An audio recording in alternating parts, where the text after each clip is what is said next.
Are y'all ready to have some fun? Then you're in the right place. Welcome to Carolyn's Corner Live. The show will begin shortly. Thanks for joining us.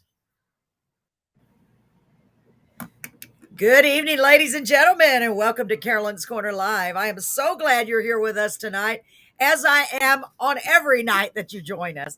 Thank you so much. Yeah, thank you so much for joining us.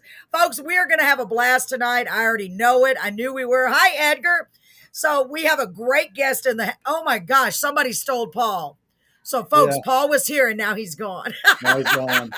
So if y'all notice, Paul suggested that we change our format where we're little and our guest is bigger. And if I can be smaller than I actually am, I'm all for that. So ladies and gentlemen, I am joined tonight by our special guest, Mr. Willie Mellon. Willie, thank you so much for joining us. Well, Carolyn, thank you for inviting me. I'm very excited to be here. Yes, and we're excited to have you on the show. So, folks, we had the pleasure of meeting Willie out at BAM Fest, and you played the year before too, and I remember seeing you there then. Yeah, and I was touched by your songs. I thought they were both, I liked because they were very witty also, the ones that I heard. And I just loved it. Good old-fashioned country. I just love your sound. I mean, it's just, everybody was just like sitting back and like, man, this guy's good. I was watching it. They were just listening. I was like, yeah, I mean, you're welcome. I really did enjoy it. And I'm super excited to have you on here so we can share some of your songs. A lot of times it's harder to hear when you're out at a live event like that. What I've noticed is a lot of the times you can't make out the words necessarily as much as you'd like, at least as much as I'd like, you know? And my songs' words are important too. Yes, they are. Absolutely. And that's one of the main reasons I wanted to do this show. I want people to be able to feature their songs, and I want people to really be able to hear them. And this gives them the opportunity to do that. And Edgar said the aliens are holding Paul hostage. LOL. Yeah. I hope not, Edgar, but I'm not sure. Edgar, thank you for joining us. Yes, and thank you to everyone who's joining us tonight. Remember, we really want you to interact with us during the show like Edgar's doing. Edgar's a good example. I got to do a shout out to Edgar Ramos. He has been our supporter since day one. He also makes some really good homemade pickles here in Beeville. So if you want some pickles, they're good. Kosher deal. I'm telling you, they're really, really good. And now my mouth is watering because now I want pickles. Welcome to everybody. And remember, if you're on Facebook Live, use the comment section to interact with us. You can do the same thing on YouTube where it says live chat. And you can do the same thing on Twitch. And I just want to let you know, for those of you who don't know, we just expanded. Well, we are now on Apple Podcast as well. So I'm super excited about that. Yeah. And I had applied to be on there, Willie, and I thought, they just didn't approve me. And the whole time it was a little thing I had to click to say, I approve. Wow. Yeah. So, oops. Well, these shows are all your shows are actually going to be on Apple Podcasts. Yes. And we're also on. So, it's pretty big. I'm very excited about it. Yeah, that's really cool. Yeah, so now that's the ones I have to, so I go on to Anchor and I download the episode, hopefully right after the show. I'm way behind right now. Oh, you're welcome, Edgar. Thank you, sweetie. So I download it and then it goes straight onto Spotify, of course, Anchor. Hi, Sarah. Oh my gosh, there's so many now, honestly. Google Podcast, Apple Podcasts, and we're also going live to Twitter. So, and another thing I want to tell you what I did, Willie, I'm so happy. I finally joined the world of TikTok. So I shared this show on TikTok today. Wow. So I'm TikTok. I'm going to try it because a lot of people it's huge now. So I thought it is. I can't live stream to TikTok. I tried, believe me, I wish I could, but at least it's on there and I put a video. I don't know how you do it. I have a hard time just keeping up with Facebook, It's confusing. Well, luckily through Anchor, if I download it to them, they put it on everywhere else. So that's a big help. Okay. Yeah. So, but TuneCore and me, so right now we're just being live streamed to Facebook, YouTube, and Twitch live, and then I go back and download it. Right. So exactly. but I didn't realize you could go to that many places. I told my husband, no wonder I'm tired. I'm running from here to there. Yeah, it's just too much. It used to be when I was working, have email, messaging. There's all these different ways for people to talk to you. And then, 3 months later, you think, I need to have a conversation with that guy. And you can't figure out how, you spend hours trying to go through all the different, It is so true. It's very confusing. And for myself, I have this Facebook page that I'm using, that I'm going streaming live to. There's Paul. Thank God the aliens returned you, Paul. I'm so glad. I am so sorry. My wife, at the last minute, she's making chicken and dumplings, and she's like, "I need your biscuit recipe," and I'm like, "Oh." I love chicken and dumplings. Yeah, I have a specific recipe that I use. I thought the UFO story was a little better. I did too. Hey, and by the way, I want to give a big shout out to Press Martinez, because she's going to be so mad. His lovely wife, Anita, she doesn't want me to mention her, gave us some fresh, garden fresh squash today. And so Brett made that for dinner with pork chops, and it was delicious. I was like, oh my God, I'm going to want more of that. So let me see what this says. Okay. Thank you for tagging everybody, Edgar. Me too. Chicken and dumplings. Sarah, that sounds good. So Willie, we are creating a huge family with Carolyn's Corner, and I'm so thrilled. And we just keep growing and growing and adding more wonderful people to our family. And I want to tell you, welcome to the family, Willie. Well, thank you so much. You're welcome. Honestly, that's what I feel. I tell Paul that all the time, right, Paul? Oh yeah. It's like we're growing our family for whatever reason. We got something big coming. I don't know what it is yet. We haven't announced it yet. That's what music industry is all about, is connections. I guarantee absolutely. So we made a lot of connections, and people who are trying to get their name out there coming on the show, they're actually finding other connections. Yeah. Because I know at least two of the people that's come on here has actually made connections with other people, and they're doing bigger and better things now. Yeah. Oh yeah. It's really cool to see, and I'm thrilled that we are able now. The last few shows, we've been able to feature people more from the local area, and I love that, because I want to get people from everywhere, and local especially too. Hello, Lori, because you may want to go see them right here in Texas, in Beeville, Texas. There's lots of good Texas entertainers. Oh, there really are. Music writers too, songwriters. Absolutely. Yeah, there really are. And I'm in the process right now of trying to locate more of them, or, being in touch with more of them. Yeah. And Paul's always hustling every day. I'm hustling. I'm trying. You know how busy I am. I'm always trying. He is so busy. Paul is so busy, but Paul is an author. But now I can't say he's just an author, because now he's a songwriter, a musician, and an author. I'm like, really, Paul? Really? My daughter wanted to be an actress mother. So is that the same kind of thing? I think it is. Author, guitar player. Yeah, it's like we need to put different hats on. Paul, you need 3 different hats. That's what you need. Tell Crystal to make you some hats. I need more hats than that. Sean. Hey, Sean. I'm also a carpenter, an electrician, a plumber. Mm-hmm. Oh, yeah. Yeah, he is. He's everything. An IT person. Mechanic. You're the what? T person? Yeah, mechanic. There, see? Yeah, I'm good at mechanics, too. Oh my gosh. So I know we got to quit talking about ourselves, because we can go on and on. Yeah. Paul can go on, and he's got a list of all the stuff he does. Oh, hello, Edgar. Hello, Brett, Paul, and Willie. Edgar, you're so awesome. Where have you been? I missed you last week. Or were you on? I don't remember. I have the worst memory. Everybody knows Carolyn has a bad memory. Write it down, right, Paul? Excuse of I've slept since then. Yeah. Oh my God. And I can't remember anything anymore. So it's getting bad. I tell you, I think my mom used to say it's because I have too much information in here. I don't have any room. I had to write it down so I wouldn't forget it. For real. I have to write down everything. I even went and bought me some of the little bitty notepads. So if I'm out and about and somebody tells me something, I can just write it down real quick. You know, what's really funny about memory and stuff like that is if I'm writing a book or something or a song, everything's up here. I can remember details. I can pull names out. You ask me something in the real life, like my wife's like, "Do you remember you saying that?" I don't remember you asking me to get that. No, isn't that true? I don't know why our brains do that. I think it's our creative sides of our brains, maybe. It's what you're interested in. Because when I used to do, I'm a component level technician. I know how to work with transistors and all that stuff, and at a component level. And I used to design and build equipment all the time back in my youth. And I could have so much information in my head, it would just be swirling around. I knew every little detail. No way I can do that anymore. It's not possible. It's crazy. I don't know. Over time, that ability to have all that information where but that's how you really, to write a book, you'd have to have all that information. You have to have the whole story in your head and everything.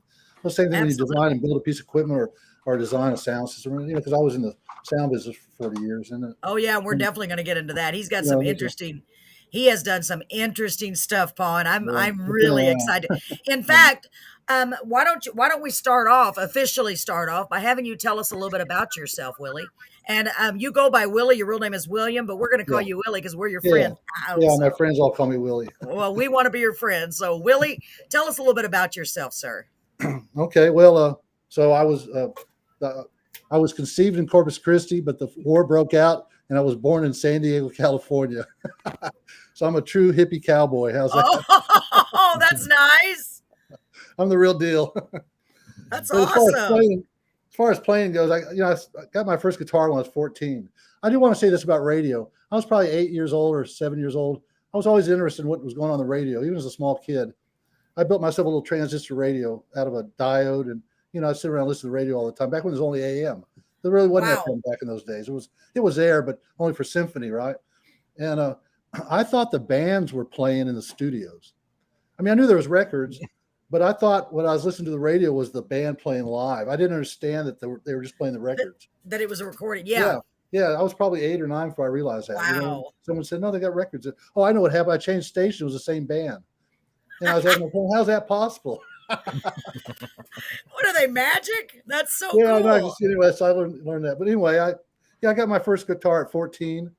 And next door neighbor, Alan Chapman, taught me the chords to play. He ended up he played music all his life too. Unfortunately, he's passed away, but he was Ray Price's bass player ultimately. And he was my next door neighbor as a kid. He taught me how to play guitar. We were about a year apart. Wow. And so you were taught guitar from Ray, what ultimately became Ray Price's bass player. Bass player, yes. And wow. That's crazy, right? That's crazy. Yeah, it is crazy. So that's anyway, amazing. Sometime in that period, I joined this band called the Sways. It was basically a garage band. We had a couple of gigs, but mostly we just played in the garage. But we did make a record. I was 14 or 15 years old. And it's funny, I don't even remember what the original was anymore. The A side was My Girl. Remember that song, My Girl, My Girl, My Girl? Yes, of course. Yeah, we didn't do much with it. My girl. But it got me in the studio, at a young age. Yeah. But by the time I was 17, I joined a band called United. Now, United played around San Antonio, and we were pretty popular. We played in this nightclub around the base. We were making $35 a night. That's $140 a week for 4 nights. My mom was a teacher. That's not bad for a 17-year-old. I was in 1968. What? She was my mom was a teacher. She didn't make that much money teaching. Yeah. It blew her away. She couldn't believe it. We were pretty popular. We made good money. It was amazing actually. And we ended up going to Chicago and playing up there for 6 months. And I got there. The clubs open at 9. They close at 6 o'clock. You got a 9-hour gig up there on stage. 9 p.m. to 6 a.m. Yes, ma'am. Mm-hmm. And I tell you what, when we came back to San Antonio, we were seasoned musicians. You know what I'm saying? I bet you were. And it was. You kind of had to be, didn't you? You had to be. It was. Wow, that's so cool. That band had Bobby Go-Go Gomez. He thought he was Tom Jones, and he was 25 years old or 24 years old. And the rest of us were. The drummer was 16 and the guitar player was 15. I was 17. Wow. We were playing a nightclub. We weren't even supposed to be in there, Oh my gosh. I know. But Paul Kandera and I, we started writing together a lot. I had written some as a kid when I first started, but there we wrote. Paul's still a real big songwriter in San Antonio. And he's written, pieces, but probably maybe 1,000 different little pieces of songs. So he's really into it. And, I only have 70 songs, so I don't, rate them. Only 70. Did you hear that, Paul? And I recorded. You need to get busy, man. I recorded 50 of them. Some of them didn't cut the mustard, Wow. But anyway, so we wrote several songs. One was Soft and Slow, Fly United. There was probably half a dozen other songs. That band eventually broke up, and I put 4 years in that band. I was 21, and I didn't want to start over. And we owed money on the PA, and that's what started the whole PA business. I started renting it out. I was connected with some of the radio stations around town, and so I was able to start there doing gigs for them and things. And but then what happened was Don Hardwick. He was the original sound man for Iron Butterfly. Anybody remember Iron Butterfly? No. I remember. Inagata Davida, baby. Oh. I mean, he was big time. Yeah. So wow. he was a sound man for Sonny and Cher when they did their live shows while they were on TV. Oh And my he gosh. did shows for Elvis Presley. And this guy was big time. He was traveling with Jay Giles at the time when I met him. And he needed somebody he could throw shows at. And I was always a kid that would solder the cables and stuff. And he realized I had a little knack at it. So he kind of took me under his wing. I mean, I had my own company, but, he would taught me some ropes, how to wire stuff properly, the proper ways to do things, and then just started throwing me shows. I mean, I was 21 years old. I was making $750 a day in 1971. Oh my gosh. So much money. I was going to college. I quit over it, Oh my gosh. Hold on. Let me interrupt you real quick. We have Keith Rich that said, "Go Willie." I know Keith. Yeah. Oh, that's awesome. Thank you for joining us, Keith. And by the way, Keith has paired the show to his Facebook channel. And folks, you can do the same thing. Pair the show to your Facebook channel. Go ahead. I just wanted to show you that. I put it up on the screen. Hey, Keith. How you doing? Yes. Thank you for joining us, sir. We're so glad to have you. Welcome to Carolyn's Corner Live. So go ahead. Go ahead, Willie. Oh, yeah. So anyway, he started throwing me shows. And so my first show, other than doing a few shows around town with some stations and stuff, was the Temptations. That was my very first show. And I did like 5. Oh, this is a great story. You like stories. So Don calls me and he goes, "Willie, I'm in UT, and all my equipment was on an elevator, equipment elevator. The cable broke. It fell 2 stories and the whole system's blown up, crashed. And I'm talking about drivers ripped off horns, transformers ripped off amplifiers. I mean, because everything was heavy back. It was ruined his system. It didn't kill anybody, but it hurt a couple of his employees. And I thought he was drunk or something. I hung up on him. I said, "You're drunk, man." He goes, "No, I'm serious. This really happened." So I threw the equipment in the rental truck, and drove up to Austin. I had a couple partners back then, Bob Herrick and Ralph Straub, and went up to Austin, and it was the Temptations. He wanted us to take over the tour. And so we ended up doing 5 dates with them. You're talking about the Temptations. The Temptations, back when they had the single mic and the ball God. Mic. Hi, Charles. But wow. That turned into so many gigs. I mean, I'll just list a few of them. And this is a few because really it's a list that goes on. That's crazy. I ended up doing Rush's in the 70s. I ended up doing Rush's 2 first Texas tours. I did the Ramones, Cheap Trick, Ray Charles, Peter Frampton. I stood on stage with Santana with 80,000 people in the audience. I was just a piece of the sound system, But I was, I did the Sex Pistols tour for the whole U.S. except for New York and San Francisco. That was like 5 dates in the middle of the country. Oh that my was God! One of the gigs there was the movies made about it and stuff, and then in the Tejano business, because back in the 70s there was all this great Tejano music, and I know your station has a big, Tejano. Yes. Station, but they didn't have any technology. They had the music. They didn't know how to do that. I mean, they were using horns, real horns on poles and stuff. And so so there was a music store in San Antonio that sold Sonny and the Sunliners, their first PA, real PA. It was a Sun PA. And I traveled with them for a month, I guess, teaching them how to use it. Dumbo was their sound guy, I think was his name. And so I traveled with those guys. I did work with Little Joe and family. Joe Bravo, traveled around with him for golly a half a year one time. He was, who Joe Bravo. He was like the. Well, anyway, they used to throw panties on the stage and everything. Tom Jones. Okay, like the Elvis of the time. You probably have to look back in your thing, but Los Chachos. You ever heard of that band, Los Chachos? They were one of the first. Well, they were a Tejano band, one of Freddie Martinez's bands from Okay. But Edgar, do you know who they are? I bet Edgar does. Go ahead. Yeah. So, but they had us custom build them a PA because back in the 70s you couldn't buy the equipment basically if you wanted to. Yeah, it was different, wasn't it? Yourself. Wow. So we used to make our own speakers.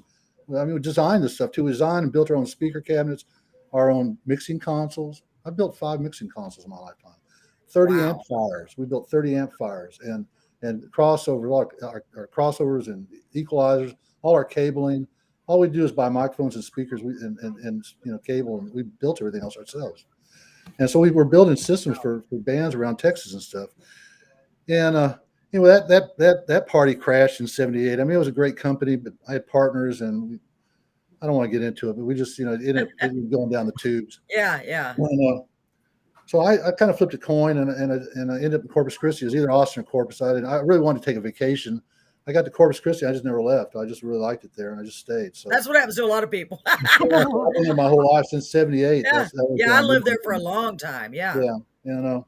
So there, when I went to there to Corpus, that band was Chachos lined me up with Freddie Martinez to work in his studio. So I was a studio musician. Are you talking about Freddie Records? Yeah, Freddie Records. Yeah, Freddie Records. I worked there. What year was that?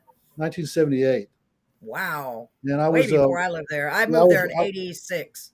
Yeah, I was one of their engineers. I was a night engineer. Gary Beck was their head engineer at the time, but I was their nighttime engineer. And again, I was just trying to take a vacation, so there was a way to Well, I'd put 8 years in that company, or 7 years in that sound company, and have it go down the drain. It was hard. I'll be honest. Yeah. I mean, it's hard to get climb out of the crashed airplane like that, Yeah. Or a train wreck or something. Because you had put your heart and soul into that. Absolutely. Wow. It was just at one time it had to end. Oh my gosh. Well, stop where you are right there, because I want to Is talk. that HEB water? HEB water, yes. Ozarka, baby. Ozarka. Yeah. I want to talk about your songwriting too, real quick. I know we're going to get to that for sure. Yeah. I have a little something I need to play real quick from our sponsor. I didn't mean to say stop right there. I was just like, hold on. No, it's okay. Because I want to go ahead and play this from our sponsor. Money. So I'm thrilled to say that we have our first Carolyn's Corner affiliate. I announced it last week, and I want to thank them again for being our affiliate, our sponsor. So I'd like to play this little ad for them real quick. Yeah, and make sure for those of you who are local, make sure you go check out Scores Bar and Grill. They also do hire singer-songwriters to come in and play. They have bands occasionally.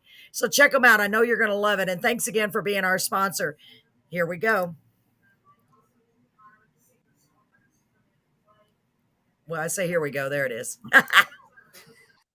Gentlemen, did you hear the great news? Scores Bar and Grill has been remodeled and it is now open. That's right, Scores is open. They have great lunch specials Monday through Friday, 11 a.m. to 2 p.m. for only $6.99. Every Wednesday they have open mic starting at 7 p.m. And don't forget to ask about the Mother's Day brunch. Special reserve tickets are required and the seating is very limited. All of their information is on their Facebook page at Scores Bar Beeville. So go check them out at 1502 North St. Mary Street, right here in Beeville. You'll be so glad you did.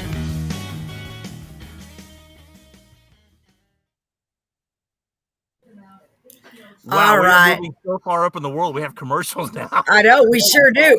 And that's just the first one. I'm in the process of trying to get more affiliates and more sponsors, because the more we have, the more we can do. Right, Paul? Yeah, the more we can do. Yeah, that got me, because I was not expecting to have a commercial in the middle. You were not. Well, I told Paul I'm gonna do it, and I didn't know that it would happen. It would come to be that way. But everything has for a reason. The you know what I mean. Because I had other plans. Yeah, I said I'm going with it. Whatever happens, I'm doing it. You got to make money. That's how it works. Absolutely. Yeah. And we really do appreciate them. I heard they had open mic. Maybe I'll check them out. Yes, they do every Wednesday. And that is with Dub Bates. He's a great guy, good friend of ours. And they also do karaoke the first Saturday of the month, which will be this Saturday. They're going to do karaoke. And we love karaoke. So we run karaoke shows ourselves. Yeah, I know. Yeah, it was pretty awesome, huh? Right, Edgar? Thank you, Edgar. Thank you. I know. Nobody knew, I don't think, because Edgar missed it. See, Edgar, if you miss a week, see what happens. Do you get up there and sing too? Oh, yes. Oh, gosh, yeah. Oh, yeah, I love to sing. Yeah, we all get up there and sing. Yeah, have fun. Absolutely. I did one time. I got drunk. Oh, we have so much fun. Well, I like, and plus I'm a songwriter too, so I sing occasionally I'll do my originals. That's cool. There you go. Yeah, it's pretty cool. I'm trying to learn how to. I'm not much of a musician. I'm trying to learn like Paul is. Yeah, so I'm trying to get to the point where I could go play my songs live, with the guitar. But that's everybody's learning. Everybody's at a different level. I always say music's like a pyramid. There's a place for everybody on it too. Yeah, it's just frustrating when you write, especially to me, being a lyricist. I want to learn to at least accompany myself. So I can get the point across, because it's hard to play with recorded music, right, Paul? It is. It's a lot different. You want your live music. Yeah. It just makes all the difference. Yeah. It's what I hate is when my fingers don't work though. Yeah. Oh yeah. All the time for me. Some of my songs, I can't get my fingers to coordinate. Absolutely. What were you going to say, Paul? Oh, no. Sorry. I forgot. Oh, that's okay. I'm always like that. Brain fart. Yes. So, Willie, I'm so sorry I interrupted you. Oh, let me see what this is. Carolyn said Brett's song Elvira played on the radio today. I'm Brett's sorry? song. Oh, I read the comments occasionally. Oh. Brett's song Elvira played on the radio today. Oh, okay. So I know what she's talking. I guess. I don't think Brett's ever sang Elvira. We do Elvira as a sing-along sometimes at the karaoke. They're probably just saying that the song was on there. I guess so. Yeah, pretty cool. Awesome. So I have a question for you. Since you live in the Corpus Christi area, do you like to fish? You know, I worked at Sound Vibrations for 40 years. I started out as a technician. I ended up being vice president of the company. And wow. Yeah, and Robert died of COVID, the owner of the store, a year ago, which is unbelievable. Anyway, he was an avid fisherman. He had a 30-foot boat. He sold like 3 old Fender guitars and bought a fishing boat with him. $30,000 he made off 3 guitars or something. Yeah, I believe it. Wow. For a Fender, yeah. 50s or something like that. And I used to go with him all the time, and he was one of the best. He knew where the fish were at. He hired a guide. Robert was like me. He was a workaholic, and so he didn't have any hobbies. All he did was sound vibrations. And he decided he needs to do something. He's going crazy, and so he used to hire this guide, and the guide took him for 2 years up and down the channel, showed him all the good places, and then he went out and bought his own boat, and he knew where to go. He didn't need the guide after that, did he? Right. Wow, and he was that's good, pretty man. cool. I mean, I don't care what kind of weather. We'd always come up with a full load, and even when people were saying, they have 3 fish, we'd walk in with 20. He was wow. How cool is that? I hadn't done so much. I've got a really good friend of mine, Ish. Ish is one of the people that worked under me when he was a kid. There's a couple of guys like him, and he ended up being the guitar tech for Lonely Boys for 20 years. Matter of fact, I think he just went out. They're having some kind of little special. He's going out with them right now, I think. But wow. Anymore. That's pretty cool. You must be very proud of these guys that you've helped kind of mentor along the way. And they go on to be so much. That's awesome. This kid, Jeff Nolte, worked for me in Corpus Christi for maybe 2 years, then went off to Nashville to start his own business and ended up building $1 million sound company. Jeez. And he told me, and every time, and he traveled with this band, and I'm not going to think what the name of it was. It's like the Led Zeppelin of Christian bands. He did a lot of the Christian bands, but the biggest ones, whatever they were, they did the biggest ones. Pandera, I don't know the names of them anyway, but the biggest ones, the number one guys. He was always doing the sound for these guys, and but he told me, and the bus would come into town, and he'd take me in the bus, and he'd always embarrass me, saying, "Man, this is the guy that made it all happen. He made it happen." I can't get a little personal, but yeah, he just, I've got a couple guys like that just went out and really did good, and Ish is one of them. But he makes his own reels, and he is one heck of a fisherman. I haven't gone out with him yet. But so does he wrap the rods and all that too? Because I ran. Yeah. And he makes his own lures. Yeah. Oh wow. He makes his own lures and everything. So when he's not working on cars, he makes lures and reels and. Yeah, I ran the Bob Hall Pier and Horace Caldwell Pier for years with my ex-husband and the family. Yeah. And so my kids are avid fishermen, especially my daughter. She is like, I got to read this real quick. This is crazy.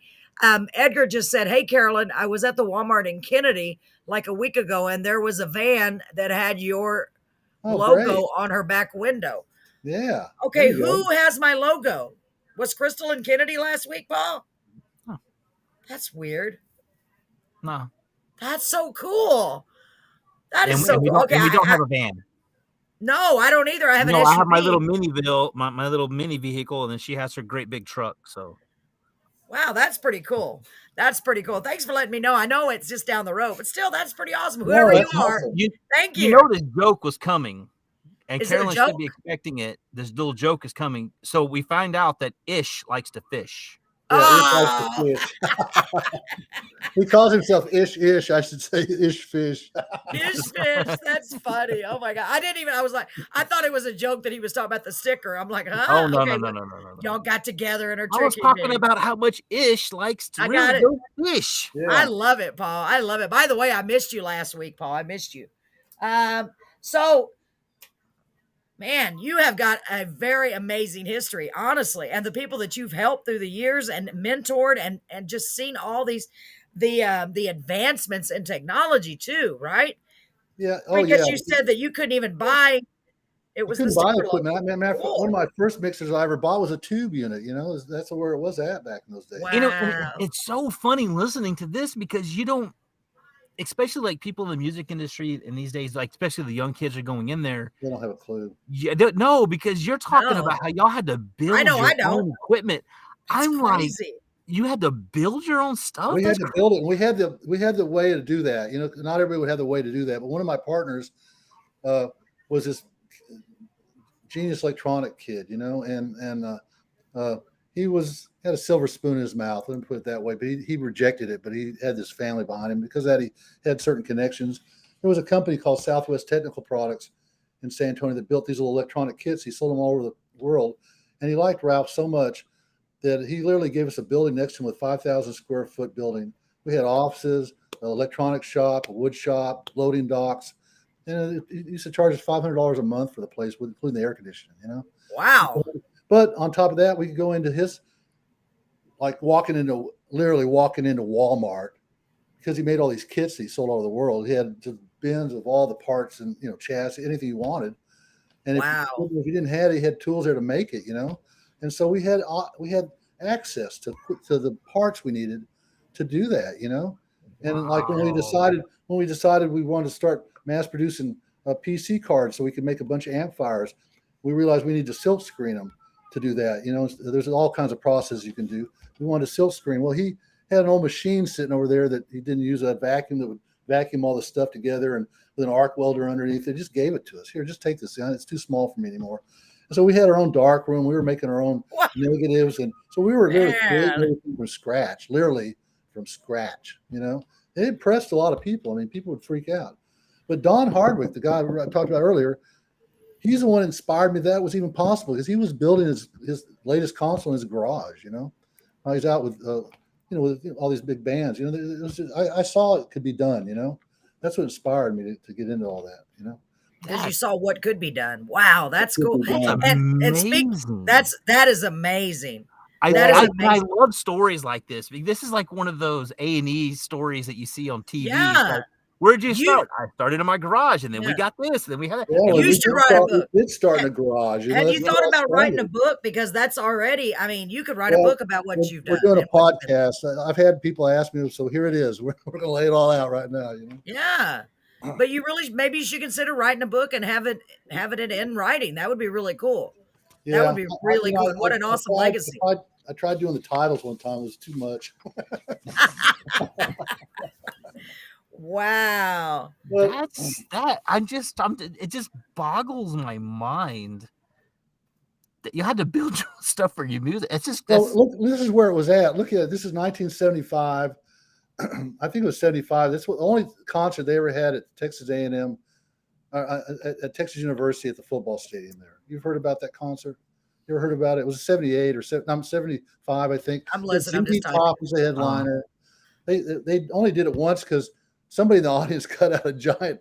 They just put in artificial turf there. Somebody cut out a giant Texas emblem out of the middle. And there was bonfires going off in the audience. It was typical concert. It was 80,000 people stuffed in that place. Where was this at? The Texas University. Texas University. Gosh. You can Google it. It's a ZZ Top at Texas University in the 70s. It'll pop. They only did one show there. And wow. It's funny is that reminds me of a concert that I went to with Metallica, Kid Rock, Korn. We went to this concert, and it was at the Texas Stadium where the Dallas Cowboys play football. Yeah. And we went in there, and they have these seats that you can sit in. Well, they're nice, fancy cushion seats in the stadium. Well, they didn't take them out when they had this concert. So everyone was ripping these things off and throwing them. I did a show. I did a show at the Sunken Garden. I did a show at the Sunken Garden Theater one time when the power went off, and it was on city property, right? And there was a city electrician, and they couldn't find him because he was drunk or something.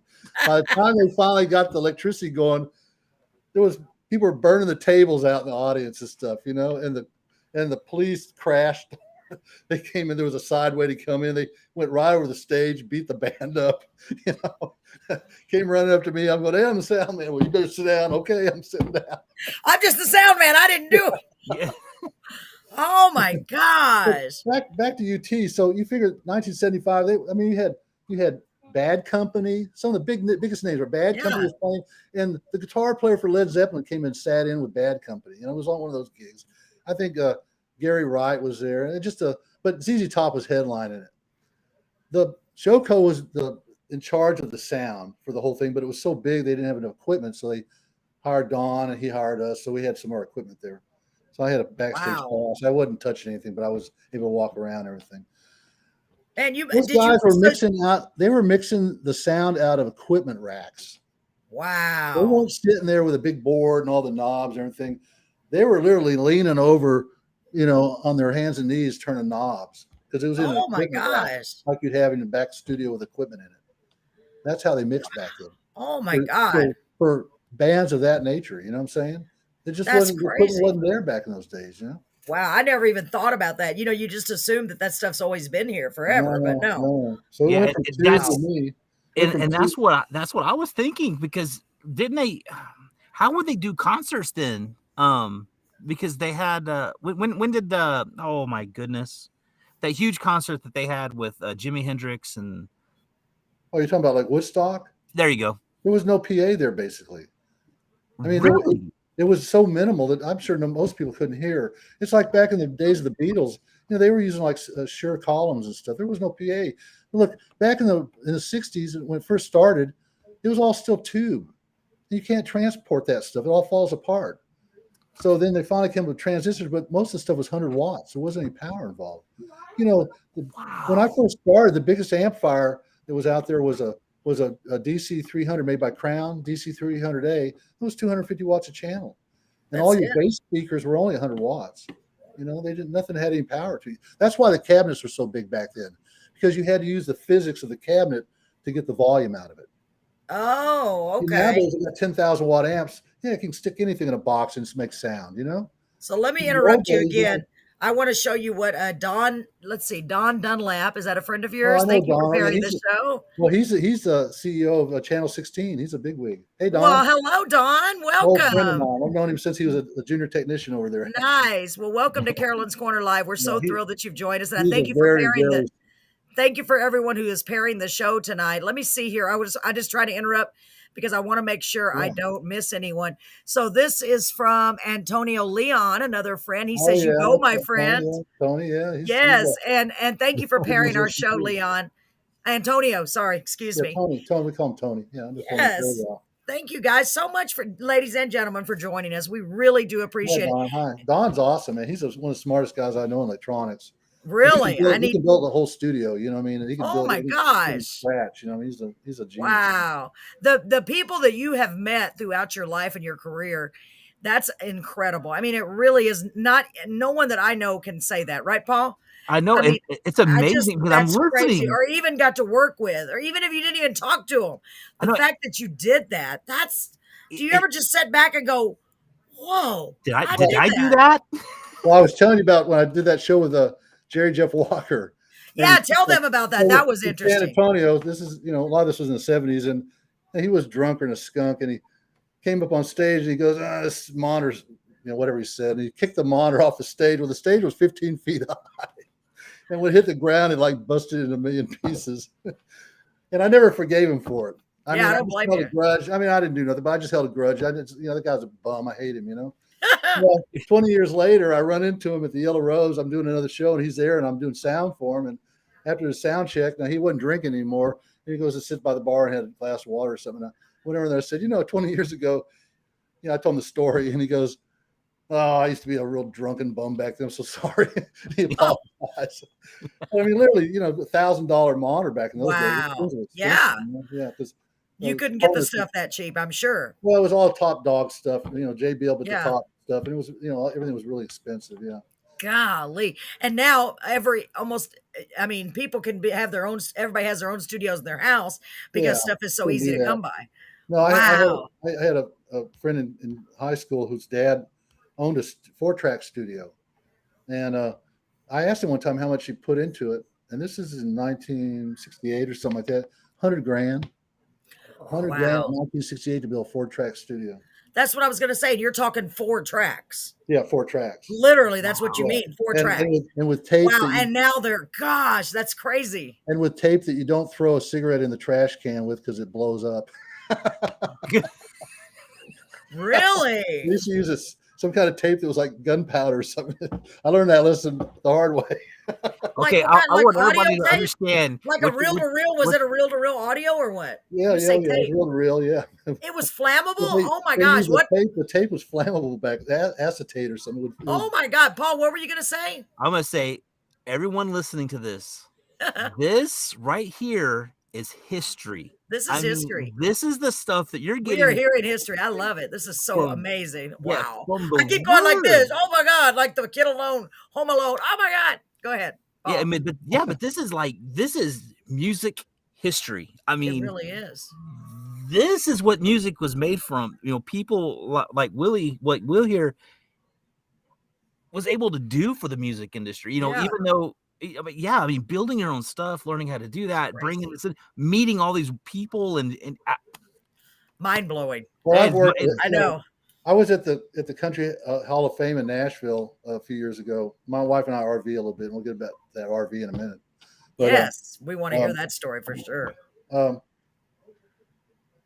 When I walked through that museum, I'd worked with about 70 or 80% of the people in that museum. Literally, everybody, Shania Twain, and even like Boxcar Willie, and just some obscure people. Boxcar Willie. Oh my God. My dad loved Boxcar. My dad loved Boxcar Willie. Oh my God. I haven't heard his name. Lefty Frizzell was another one. Lefty Frizzell. You ever heard of him? Yes, I have. He wore out a pair of shoes for that guy. Everybody has, this is in Broken Bow, Oklahoma. Everybody in Oklahoma everybody in the music business has a grandma that lives around Broken Bow. They used to hire me to do this festival there every year, and they had like the best, you know. Where is that at? Broken Bow? Broken Bow, Oklahoma. It's in southeast Oklahoma. Really beautiful. It's in the tree area. Wow. But they just had the best, you know, just the top dog entertainers would show up. And Hoyt Axton, you know who Hoyt Axton is? Yes. I mean, one of my favorites. Anyway, he was there with his whole family playing, you know. I think I got a recording of that, actually. I made recordings of some of this stuff over the years. Yeah, too. I bet. Were you sitting there while you're doing the sound? To me, I would be, I mean, I try not to get starstruck, but somebody like that, did you ever just sit there and go, wow, and you were just starstruck? You know, or you're people, so busy working? I was so busy. You know, it's funny. And I know they're just autographs and then everything. Anyway, it's just not cool to do that anyway, you know. Yeah, no, and I know they're just people, and that's the way I feel about, but it's still just to hear them. I mean, I guess at that time they wouldn't have been like, oh, it's, you know, it's Boxcar Willie, you know, he's a big deal. You know what I mean? Because back then he was probably just up and coming anyway. I've got a couple of like 3 foot by 4 foot frames full of stage passes, which are really cool, you know. Oh my gosh! When you get a chance, you should take a picture of it and send it. Let me see what. That would be so cool. I'll share it for. So this is my friend Lee that just made this comment, and I haven't read it yet. So let's read it together. Lee was on our show a few weeks ago. In fact, Lee, I'm in the process of downloading your episode right now. Finally, just to get it on the other platforms. He said I could listen to this gentleman for hours, and it's so true what you all are saying. These are the type of conversations that the younger generations today need to hear. Yep. I often find, find when talking to teens today that they often don't have an awareness of what came before in the music industry in order to give them what they're listening to today. Yeah, very so well said, Lee. Yeah, so true. And thank you for being here, Lee. I hope you're doing well. But, you know, it's amazing that, and like I said, to see where music was, because I did not know, like Woodstock didn't have the huge PA system. And I assume they did. Music across. I assume they did. I didn't know that. And then when you're saying that you were building your own stuff, and I'm like, wait a minute. I went back to, because I wasn't born, I don't think, at Woodstock during I think I was born after Woodstock happened, but anyway, going back to that, you just assume because of what you hear today, that everyone had it back then. Yeah, no, not even. So how did they do their Sorry, Paul. You got me curious talking about Woodstock because there were so many people there. Well, Are you he telling me said they had they to put it in literally run boxes and they used the speakers? physics to push the They music out. literally ran speakers all the way, whatever. How did they do No, that? no, I think that I saw they had maybe one. Even to time nowadays with digital, it's nothing to put a time stack. That the sound takes a certain time to get a certain distance. So you Right. put a stack, 100 feet in the audience, and then delay it until the sound from the original stack meets it. The technology wasn't around. You Or lost if me it on was, that. it was so expensive. It's Wow. something to buy a compressor. You look at like a compressor is used to keep you from blowing your speakers, for example. You can use it to set a limit. To buy a compressor back in those days, in those dollars, was about $1,300. Well, you can times 10 that today. $13,000 to buy one. Wow. You can go down to this music store and buy one just as good. I mean, I'm sure there's people who say not as good, but it does the same function for about $125. Yeah. So everything was really Wow. expensive. Everything was really big because of the physics. You didn't have any power, so you had to use cabinetry to make give you the sound you wanted. So everything was big. Everything was really heavy, and it was a lot of work back then. I mean, I worked. That is incredible. I cannot even imagine. I mean, because the stuff's It's heavy unbelievable. enough now. I can't imagine if you had all that in there, how heavy that stuff was. Yeah. So, mark your spot so you don't forget where you were, because Okay. I want to play one of your songs, because good. not only is he an amazing, he retired as a sound engineer after all these years, had all these exciting just things that you've done in your life. My goodness. He is also an amazing songwriter. And I got to hear him out at BAMFest. And folks, I loved his song. I love your style, Willie. I love it because it's simple. And I don't mean that as an insult. No, I mean, it's just easy listening. It's like, wow. And we were laughing at some of the lyrics. You have some very witty songs. And I love that. You don't hear that very often. You I really have to get my headphones on so I can listen to it. I know. I want you to hear it. I'm sorry. My songs that make sense, Yes, and I love that. I really, really do. So, folks, I want to go ahead and play the first song, and then we'll talk some more. Okay. Good. So the first song we're gonna. Yes. Oh yeah. The first song we're gonna play is Humboldt Honey. That is a cool title. Tell them a little bit about this song. Okay, so my wife and I travel. We have an RV I'm going to talk about the RV real quick. Can I do that? Of course. Yes. Of course. So my wife and I, we have an RV. We travel. We've been spending a lot of time on the West Coast the last few years during the summer, kind of escaping the heat. I was raised in San Antonio without air conditioning, so I appreciate a little cooler weather in the summer. Excuse me. And but the reason I have that RV is because my monitor man. Now that's the guy that's on the stage when you do these big shows. There's stage monitors. You have one guy that runs just the speakers that are on the stage, and then you have your house guy, and he runs the speakers out front. Now with the digital, that's a little fuzzy now. Like some of the small, you can kind of do that together, but in the back in those days, you had two boards and two guys. Wow. Well, the guy that did all the shows with me was Carl Vetter. Everybody called him Frosty, and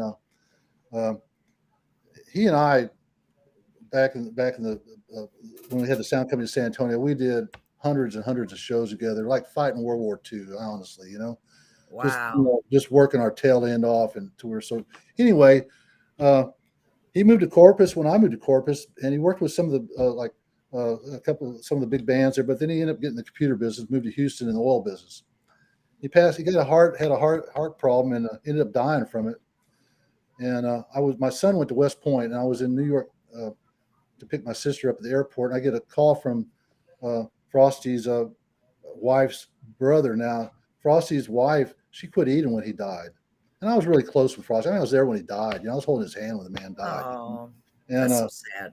And I'm so sorry. His wife wouldn't eat, and we tried to get her to eat. And, 3 months later, she was dead, And anyway, I'm coming back from pick up my sister, and I get a call from her brother telling me how I was in his will. They didn't have any children.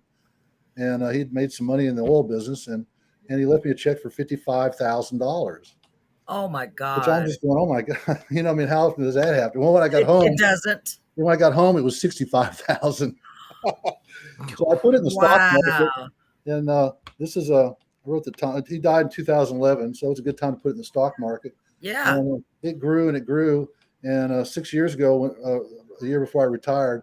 My wife and I bought it. It was RV buses. Now this is not a 40-footer; it's a 26-footer, but it still looks like a little bus, Yeah. and we've been traveling around with it. So we went out to California, and we found this town, Arcata, California. It's got a Humboldt State College there, and it's a very liberal college. The guy that did SpongeBob SquarePants came from that college, so that kind of gives you an idea where their mindset is, right? And the whole town is like it's set back in the 60s. Nothing's changed. It's like a little hippie. Wow. It's amazing, actually. I mean, it's even the stores only sell old hippie clothes. It's just crazy, you know? It's like going back in time. It is. And I was just so fascinated. Wow. When we left, and I was going, man, I want to write a song about it, but I didn't know what to write about. No, we went back there next year, a couple of years later, and I was in the store, and I saw this poster about the Humboldt Honey. And there was this college girl that back before there's computers or anything, she made a poster put this girl on it with a little hippie girl, and then put all these pointers on it showing she had this red bandana and the blah, blah, all the describing her. She made 1,000 of those things, and she made enough money to graduate from school to pay her college. Wow. And then on top of that area was really into fishing and logging, but then the hippies had started moving in. And there was this real clash between the two cultures, and this just inflamed the whole thing. It was like the nail and the final nail. Yeah. And almost started a war there. And it was in the papers, and she was a bad guy, and all, it's crazy, But anyway, I was just fascinated with the whole story. You can Google Humboldt Honey. There's a whole story about it. Story of Humboldt Honey. It's really fascinating. And so I said, well, there's my song, So there's the song right there. Yeah. So that's what. Oh my gosh! And when we come back from listening to the song, after you tell us, I want you to tell us about the story of what you named your bus, because I thought that was an interesting. Yeah. Yes. I think that's interesting. Are y'all ready to hear this song? I'm excited. Yes, Don, absolutely. Yes, Don Dunlap. I have donned my headphones. Yeah, I had a fiddle player on this one. This is a high school kid played fiddle. So oh my gosh! Yeah. And I love it. And this is, you heard a little portion of this on the video ad that I made. That was just yeah. Okay. So Frank Benavides was playing yes, fiddle, and Andrew Gonzalez playing drums on that one. I love it. I'm anxious now. I get to hear. I don't ever listen to the songs all the way through. I do it on purpose every time because I want to be just as surprised as our listeners are. Okay, good. I heard a lot. Yeah, I'm gonna love it. I already know. I'm so excited. All right, let's play Humboldt Honey. Let me make sure I get the right song here. I don't want to play the wrong one. There it is, right there. Okay, so this is the music video. Humboldt Honey. It's just got a picture of Mr. Awesome Willie. Here we go. Thank you.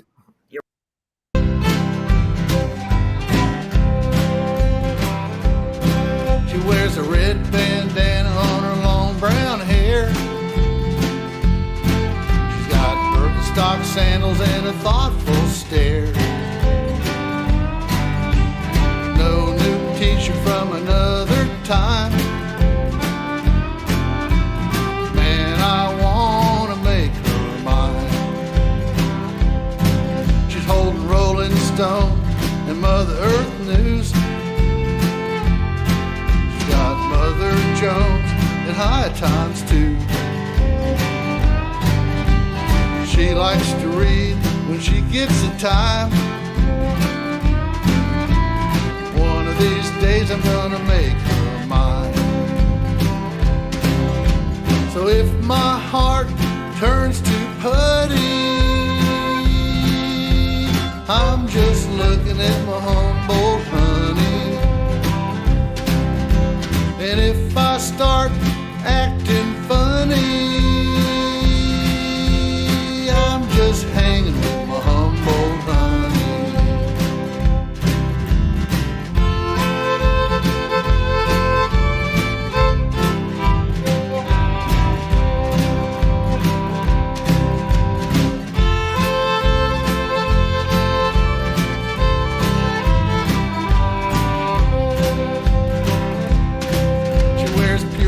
Socks, no dyes on them. Tapestry skirt that's wearing thin. Small backpack storing herbal tea. Drawing pad and poetry. So if I start acting funny, I'm just searching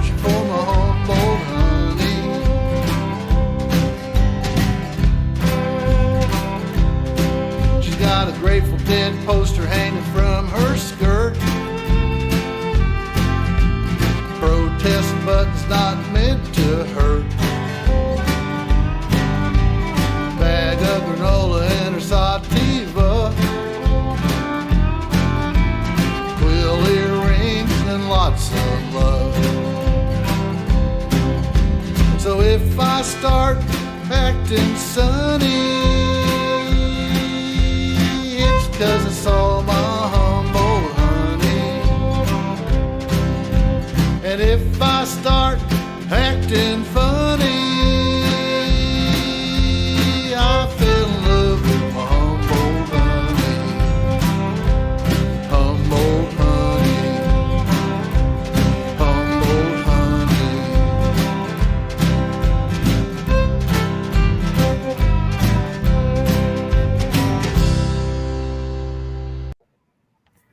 Yay!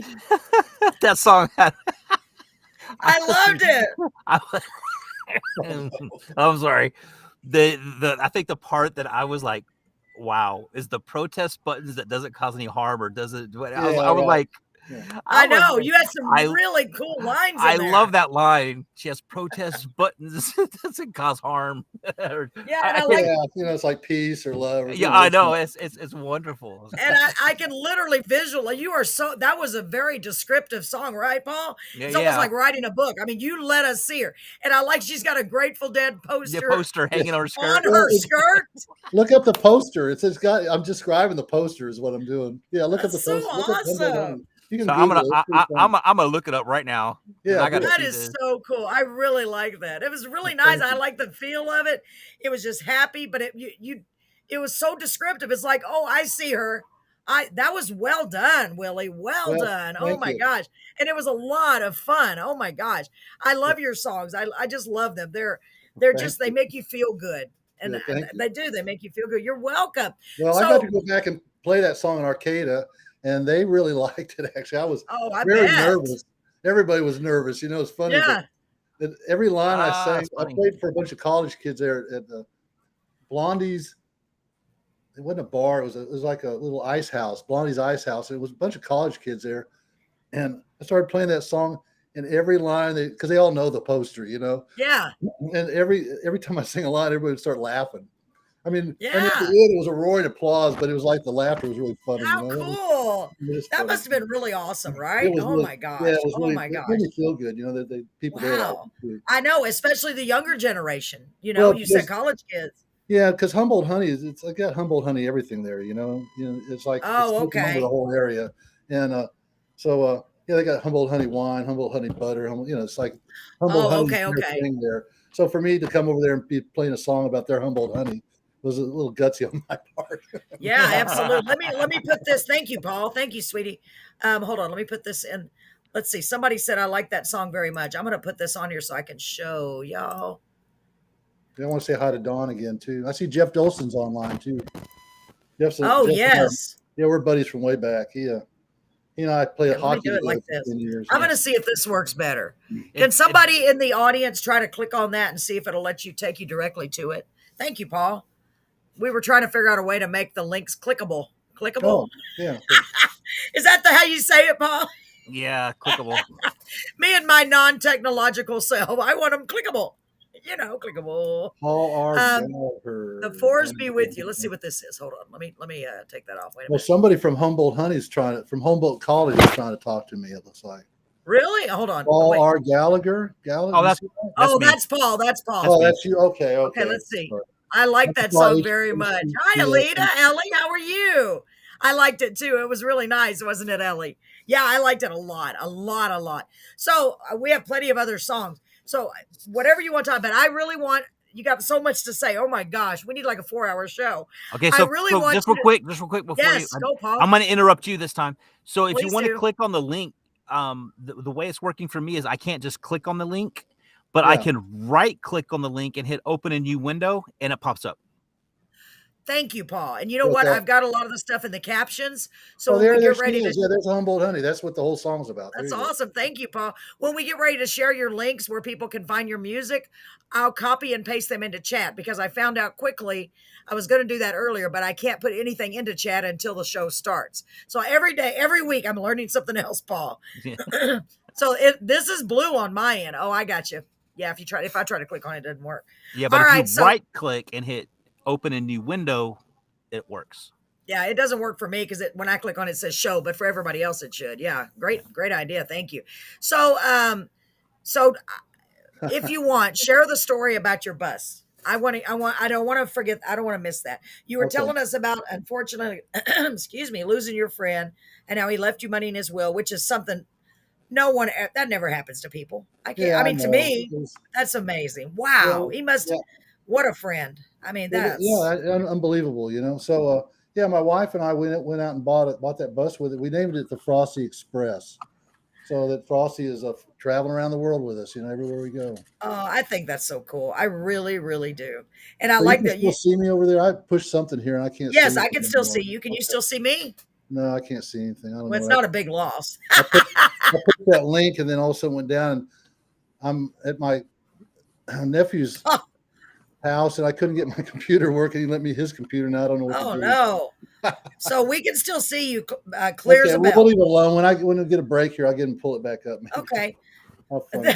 Okay. So so you named it what was it again? Say it again. Yeah, the Frosty Express. That's the name of our bus. Frosty Express. We just Frosty crossed Express. 50,000 miles on that baby, so we've been all over the place. Oh my gosh. And I like the way they're going on expeditions, right? That's kind of like an expedition. So you are on your way to where? California, you said right now? No, this time we're just this is our prospector tour. Prospector what we're tour. doing is, yeah, we're gonna go, we're heading from here. We're in Tyler right now, Texas, and then we're heading Okay. from here up to the crater in Arkansas. They got the Crater Diamonds. Mhm. You ever heard of the Crater Diamonds? Nice. Yeah, they got this old volcano. You can go out there and dig around and look for diamonds, you know? Oh, that'll be fun. Yeah, so we're going to do that. We've got the stuff to sort the dirt and stuff. And then my cousin, Ron Long, he taught me how to pan for gold and stuff. So we're going to go to Colorado and do some panning. Oh my gosh. So, We're going to be. oh wow, can you imagine? prospecting. You got your friend Frosty with you in spirit. You got the Frosty Express. Who knows? Oh yeah, With who him knows, riding man? along, who knows? You What? may just be fortunate enough to get you some gold and some diamonds. Wow, that's incredible. So Yeah, a lot of work. yeah, but still the fact that you're able to do it and you're getting to do it is pretty amazing. I think it is. Oh, I told yeah. them when I saw them out at BAMFest, Paul, I was telling them that's what I want to do one of these days, to get a travel trailer or an RV and just travel around, because I just think it's so cool. And that's great. I love it that you're doing it in the memory of your friend, because you would never have the bus if it wasn't for your friend, No, I etc. wouldn't have had Right? it. No, I wouldn't That's have had it. And I tell you what, I would have never bought it otherwise. And Yeah. And what I like to do too is, while we're doing, is I look up open mics, so I get to play all over the place. You know, Oh, that's wow. so so I neat. play all over the place. You know, I found an app that lets me find out where all the open mics are and everything. Really? Yeah. So that's what so I play everywhere. You know, that gives me a chance. I played coast to coast doing that. Oh, that is a neat idea. I've met a So I lot know of you. good people. You know. Yeah. Yeah, 'Cause I so know you said. during these open mics, do you actually get requests to do gigs and stuff, like to come back, like paid gigs, or do Well, you just? Mostly not. You know, but, it's funny. I wasn't when I first started writing. I just wanted to be a songwriter. I didn't even think about playing. And my good friend Ray Summey has this open mic at a surf club every Wednesday night in Yeah. Corpus, and he talked me into going over there and start playing again. You know, and I hadn't really played guitar. Well, I never played guitar in front of people. I played bass when I played. So for me to, I'm not a young kid, and for me to jump in and doing this at my age, it was scary. I tell you what, my hands were shaking when I got up on that stage. You know? I bet. But it's been a while now. It's funny. I always say, if you don't get a few butterflies, then it's you got that's part of it. But at least I'm not shaking like a leaf like I used to. You know? Yeah, Yeah. I know that goodness. feeling. When I would get up and do magic shows, I'd be out there like, pick a card. Yeah, it's scary, right? Anyway, Yeah, it is. Wow. But I love the fact that and plus you get to see all different people going to these open mics everywhere. And you get to, and so you're doing your original songs. And that's a good way to also see, to me, it would be a good way to see, hey, here's a new song I wrote. Let me try it on this audience and see how they react. Well, that's what I would be thinking. That's what got me to start going and Yeah. playing live, to kind of see what worked and what didn't work. Right. Yeah, absolutely. Because that's a big deal. And I didn't realize that was I thought I'd just be a songwriter, but I realized I'd get out and play a little bit too. So I enjoy playing. actually, I like the applause. It's funny, but I do, and I admit it. Yeah. It gives you an adrenaline rush. Yeah, it's funny how it makes me feel. Yeah, no, it Absolutely. does. And that same thing, because when I was doing magic shows for kids and stuff, I mean, even the adults would be like, "Oh my god!" But the feeling you get whenever they start laughing or just they clap, they're like, "Oh my!" They give you the reaction. You feed off of it, and it's almost like it's. I don't know if I really call it adrenaline. I guess it's more I don't know. of a no, but I play for the energy. Since I don't play for money, I play for the applause. Right. Oh right. yeah, there you go. There you go. That's just the reality, Absolutely. Well, it's kind of like when you're singing one of your songs and it touches somebody and you look out and they're actually crying. If you've written a really deep song. Or if I see him, I have this song about I need to. It's not copyrighted. That's why I didn't give it to you. But actually one of my most popular songs right now. It's about when I start drinking, I need to quit speaking. I hear. Amen to that, brother. You see people elbowing each other in the audience all the time when I see that. Yeah. Oh, that's cute. I wish you had it. I wish I had that song to listen to. To bring it out.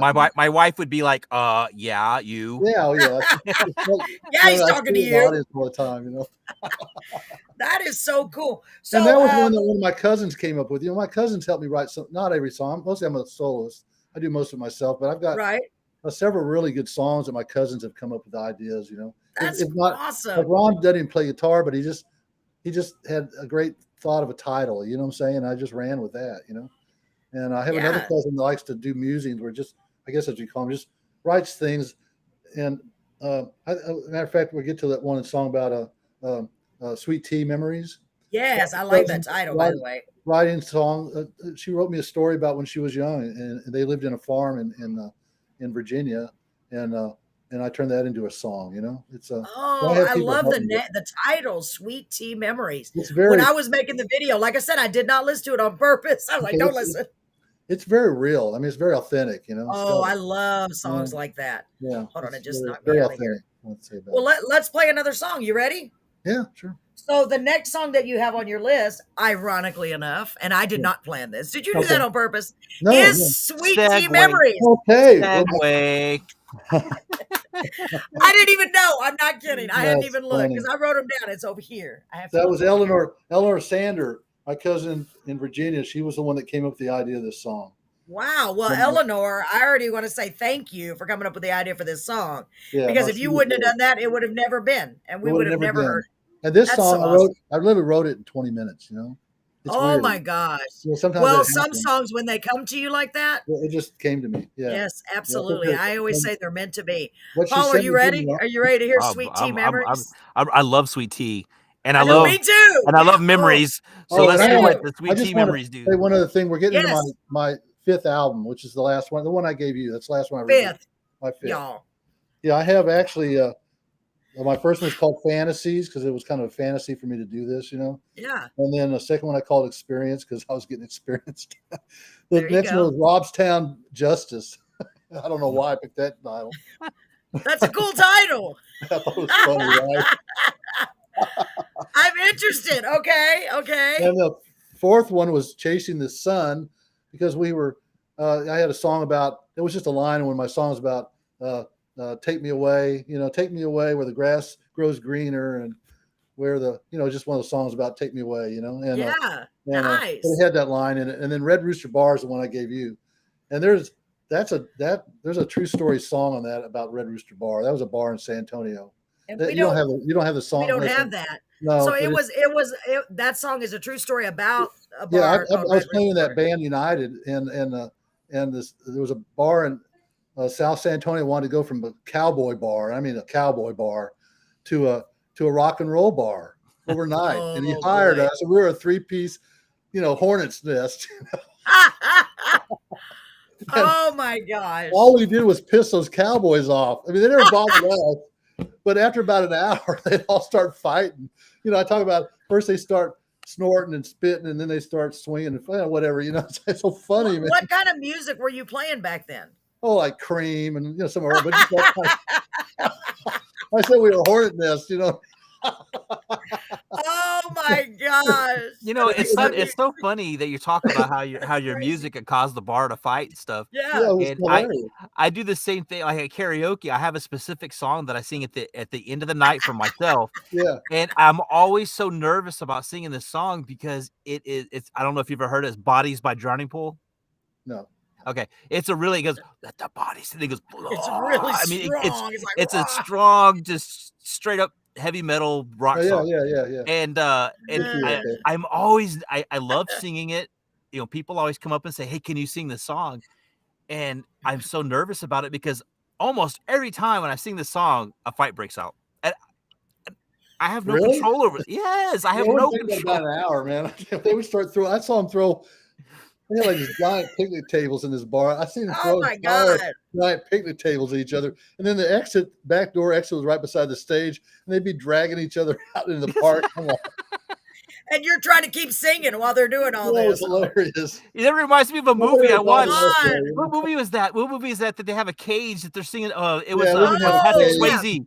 Yes. Swayze. I've seen the movie and I can't remember. It was the one with the Belushi in them, right? Yeah, I think so. But there's a big cage that goes around them. Yeah, we didn't have a cage, but we could have used one. That was Patrick Swayze, Paul, and I picture it. But Roadhouse. I can't remember the name. Roadhouse. Yes, it was Roadhouse. That was a good movie too. But I mean, it was hilarious, man. I tell you, oh my God. Well, let's hear this song. Gosh, the Cowboys Sweet Tea won. Memory. Yeah. So this song was about. Tell them again what it's about. It's based on a true story. Your cousin. Oh, Sweet Tea Memories. Yeah, my cousin sent me just handwritten notes about her youth as a child in love Virginia, that. and I put it to music for her.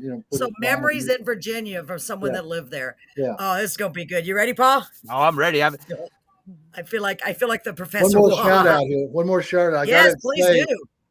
That Nick Garcia played on this last album, and he lives in San Marcos. He did it all remote. Wow, Nick, thank you. I wanted him to do one song, but then pandemic hit, and I convinced him to do all of it. He's toured around the country with all kinds of country western places, country musicians. He made a lot of these songs, and he played all the string work on this song is him. Oh my gosh.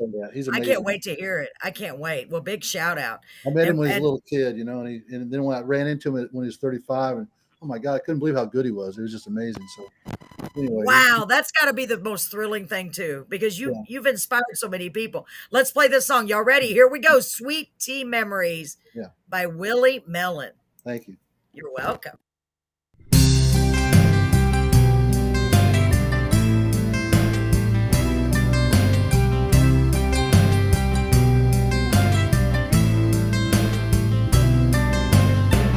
Fireflies light up the night, evening moon is flying high. I'm sitting on the side porch with my friends and family, looking at my dad's blue eyes glistening with love and pride, surrounded by the ones he loves in the glow from God above. Sipping sweet iced tea with the family. Those memories are dear to me. Summertime when I was young, so carefree, so full of fun.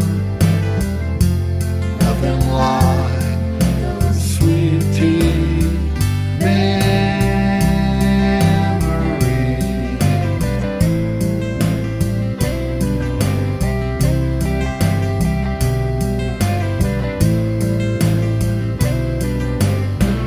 Family's full, now it's rockin' time. Mom's pie was really fine. From the kitchen going back and forth, she finally joins us on the porch. Swing she occupies, softly squeaking as it rides back and forth, seems on its own. My memories, they take me on, sipping sweet iced tea with the family. Those memories surely follow me. Summertime when I was young, so carefree, so full of fun. Nothing like the sweet tea memories.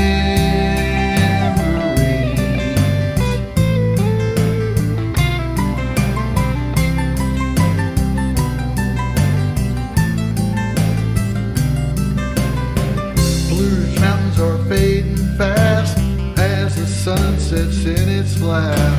Pinks and purples blotch the sky. My soul won't let those visions die. Frogs and crickets are all around. They fill the air with their sound. Fireflies dancing in my eyes. My memories are so alive. Sipping sweet iced tea with the family. Those memories are calling me.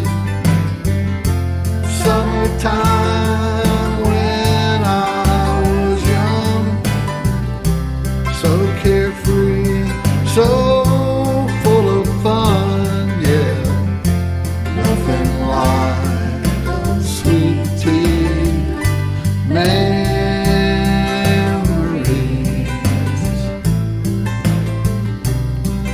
La la la la la la la la la la la la la.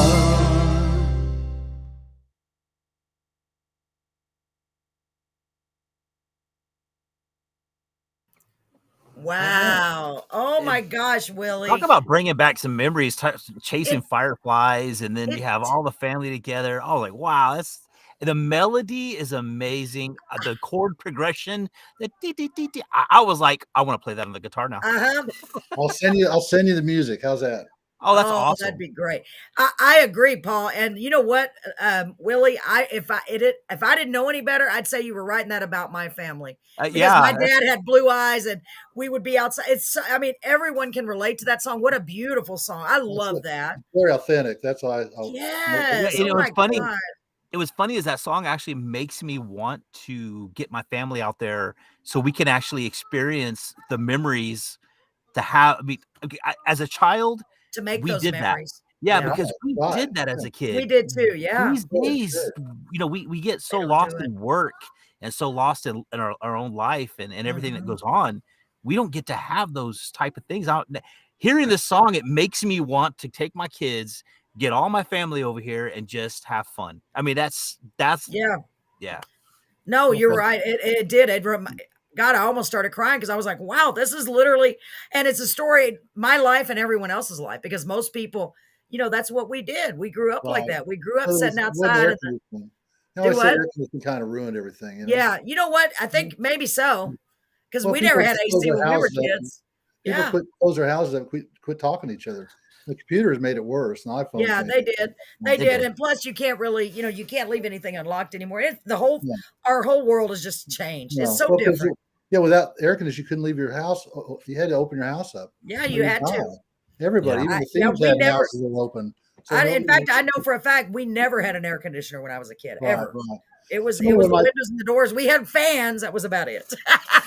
well, like I said earlier, it's really the people around me that helped make all this happen. Yeah. And so I want to say about Yes, the female please. voice on there was Laura Dietrichs. That's my cousin. She lives up She in did a great Montana. job. And she's got a degree in music, and she does my harmonies. She likes to do Oh harmonies. my gosh.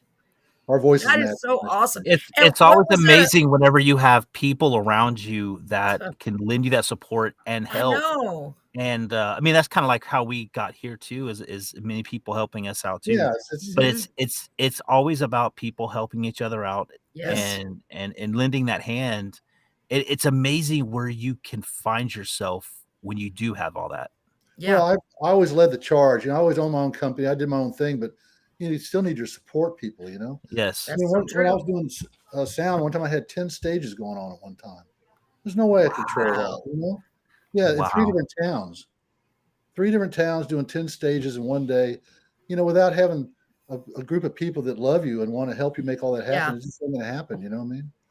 That's the bottom line. You know? Yeah. I've That's always true. been very appreciative of all the people that have been around me all my life. Yeah, and it's true. No matter what we do for a living, you really need those people around that are going to lift you up and encourage you and Yeah. support you. Because in general, life can be very hard and overwhelming. We always It talk is about that hard. on here. It is Yeah. hard. Yeah, And it nobody is. said it was easy. It is. No, absolutely. But, And I love, and that reminds me of the song again, because I just like, man, I want to go back. I want to, right, Paul? I want to go back and have those Yeah, sweet no, memories. well, there's a lot of people I that love want to that push you song. down. There's a lot of people trying to push you down all the time. Yes.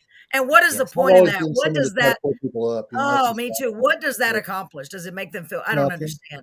I You know I what, don't either. I've made up my mind, especially recently, I'm just going to keep going. I don't Well, care, because you I know, know I- what I'm going to do. I know what I'm supposed to do, and I'm just going to Yeah. do it. Like, I'm persistence. just going to keep doing it. Yeah. That's been the magic bullet with me is persistence. If I get it in my head, get out of my way. Yeah. You're either helping me or get out of my way. You know. Yeah. And I'm that's running what, over like a freight train. You know. yeah. And I've had people all my life, that, oh, well, they have all this. Well, they have this. Well, they're rich, or they're this.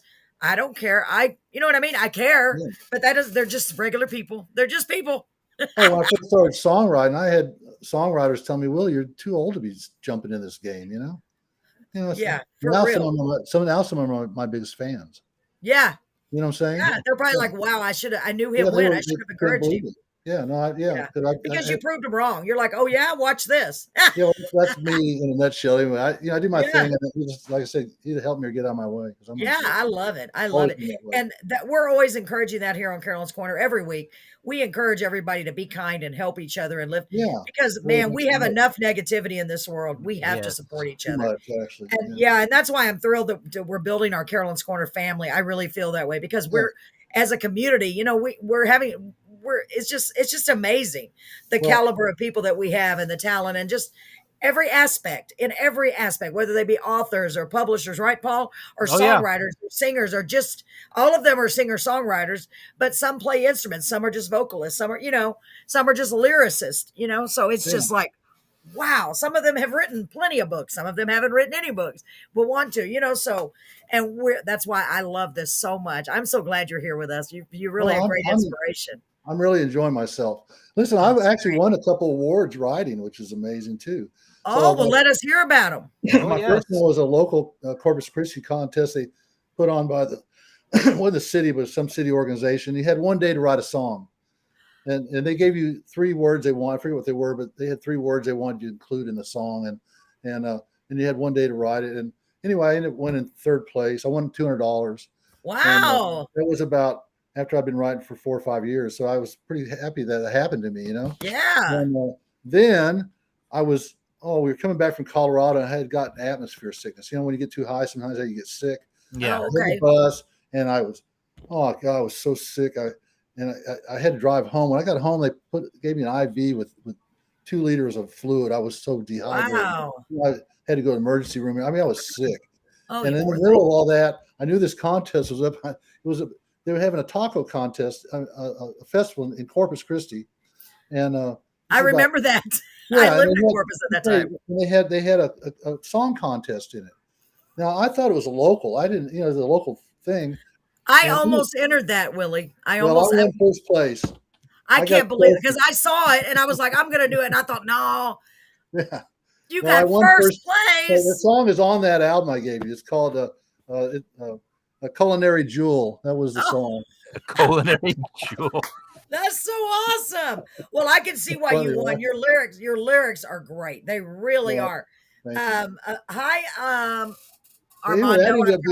That ended up being a statewide contest. I didn't realize that till about 6 months ago. You didn't even know it. No, I won a statewide contest. Didn't even realize it. I was to the local contest. You're like, well, you could have told me. Wow, congratulations. Talking to someone from the symphony, actually was the director there or something, executive director, recently fired, but he was telling me, yeah, he almost wrote a song for it. He said, Willie, that was a statewide contest. It was?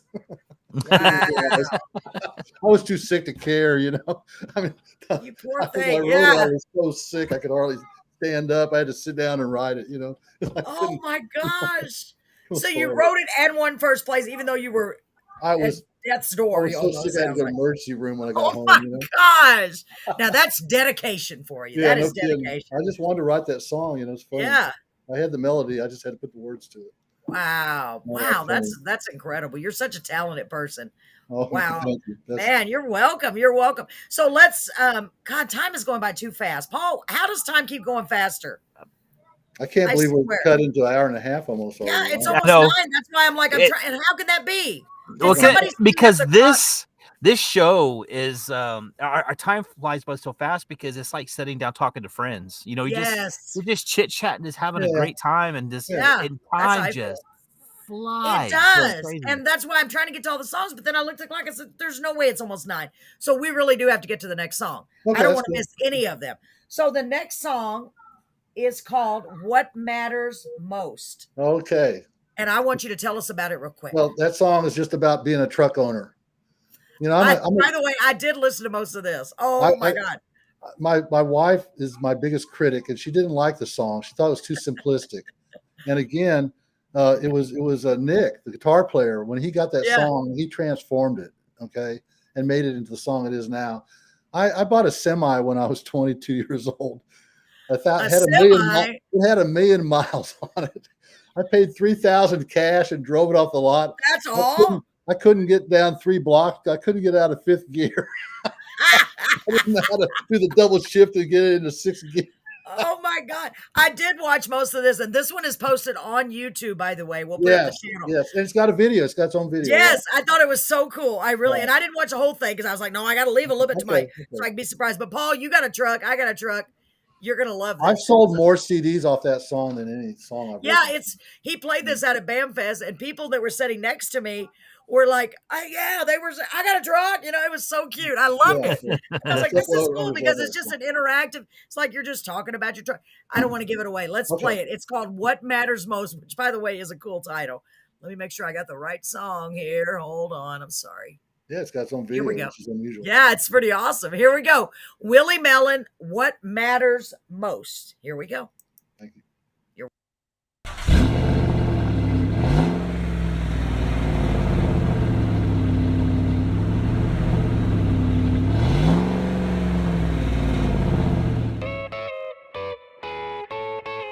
My truck is jacked up, with a big V8, black smoking injected diesel.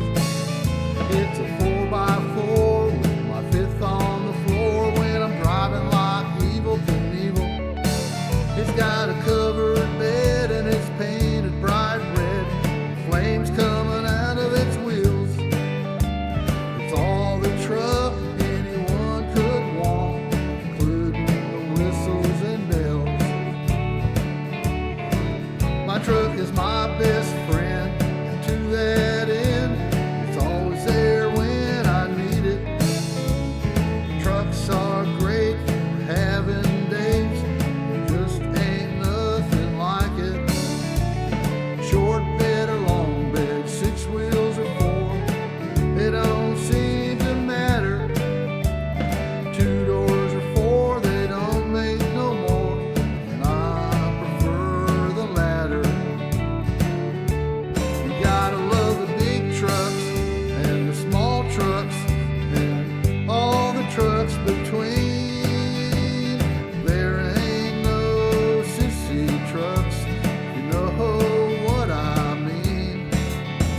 A red truck or a blue truck, well, that don't matter much. What matters most of all is, do you drive a truck?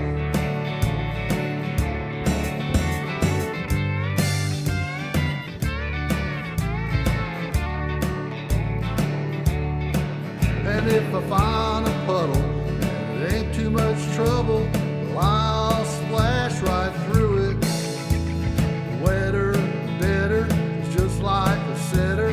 Water means nothing to it.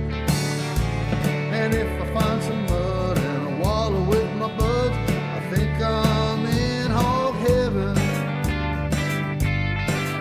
So I keep my truck and I'll keep it up, 'cause it's my pride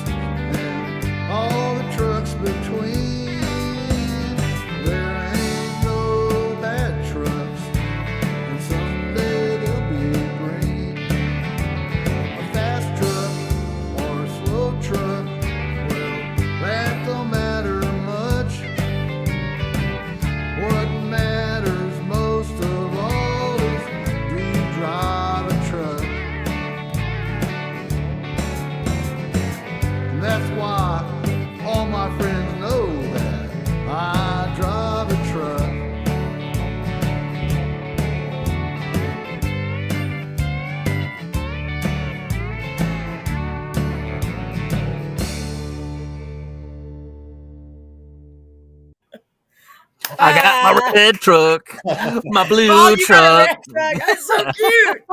So cute. I love that song. I think it's Was so that cute.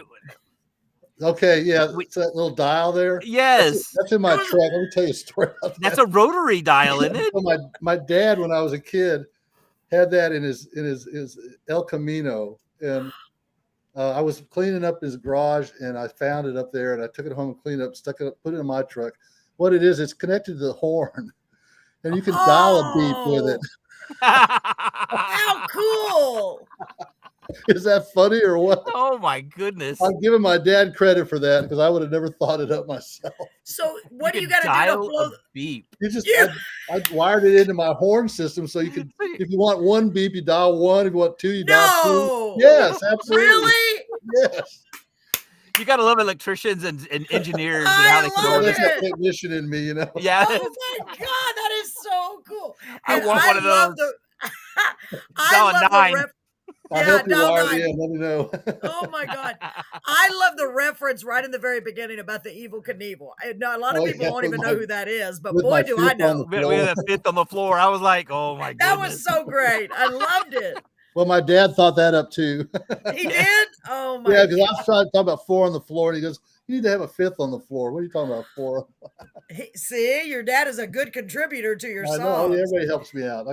That's so wonderful. I can see why people love it because it's just a good feeling song. And every guy, they have, when they have their truck, they're proud. I It's got my truck, women man. and men, but it seems like more of it's a guy thing. Yeah. I mean, they're proud of their trucks. I know they are. And I noticed that you had to throw in the reference to a dog, the setter.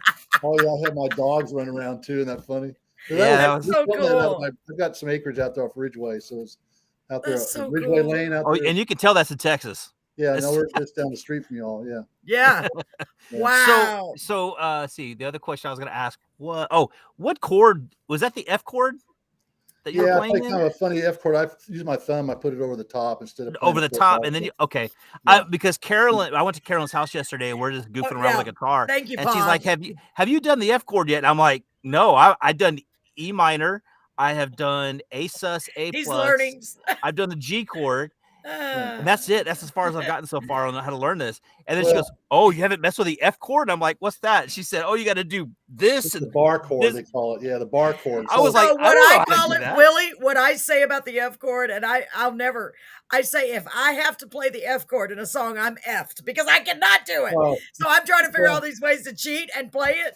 So we were looking it up last night. I was just talking to Press about that. I was like, I can't do it. So it's funny. He's going to show me another cheater chord.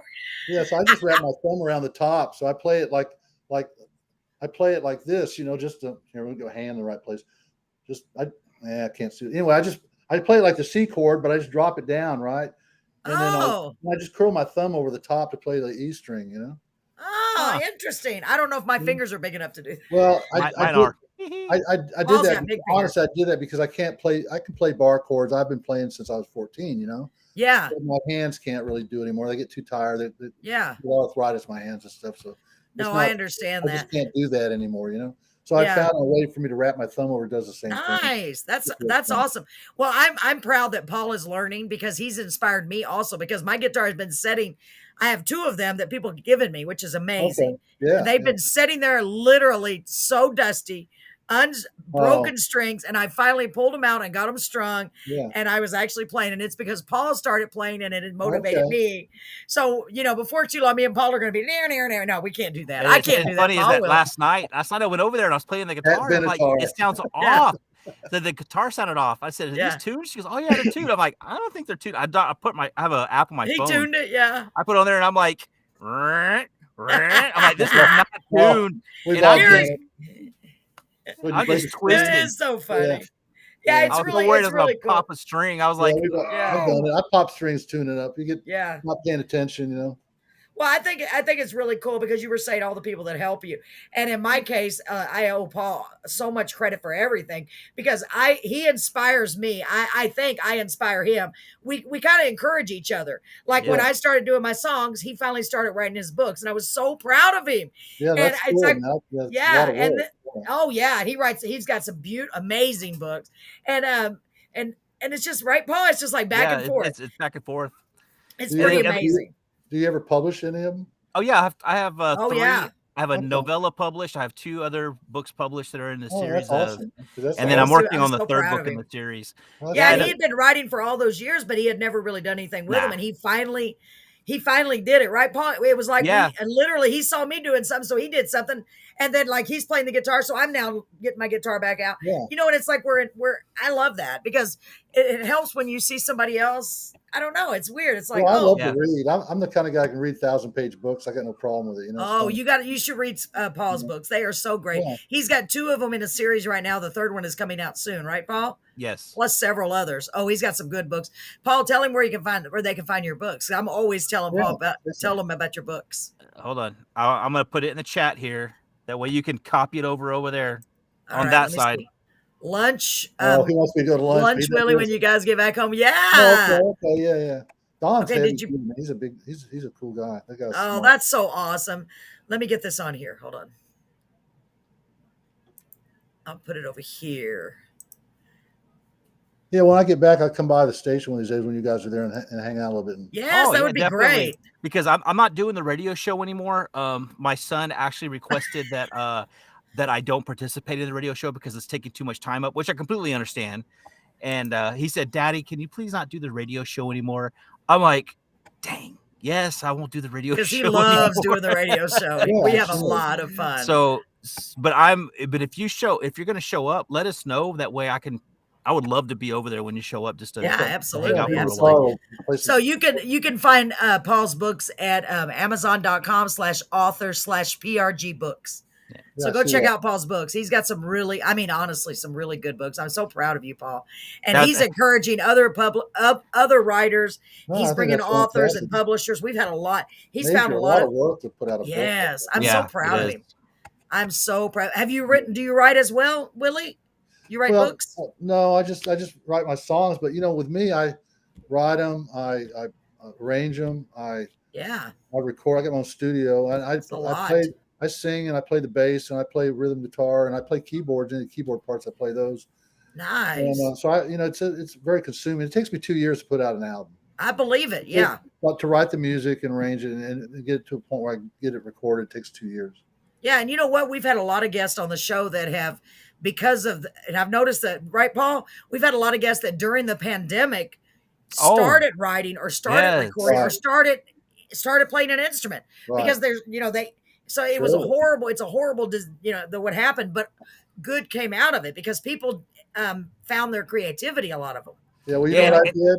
I put a mask on. I jumped in my bus, even before there was a shots or anything. And I said, you know what? I'm going to live my life.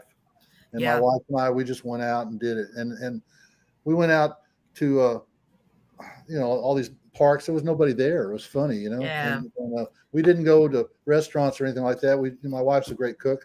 And so we just cook in the bus.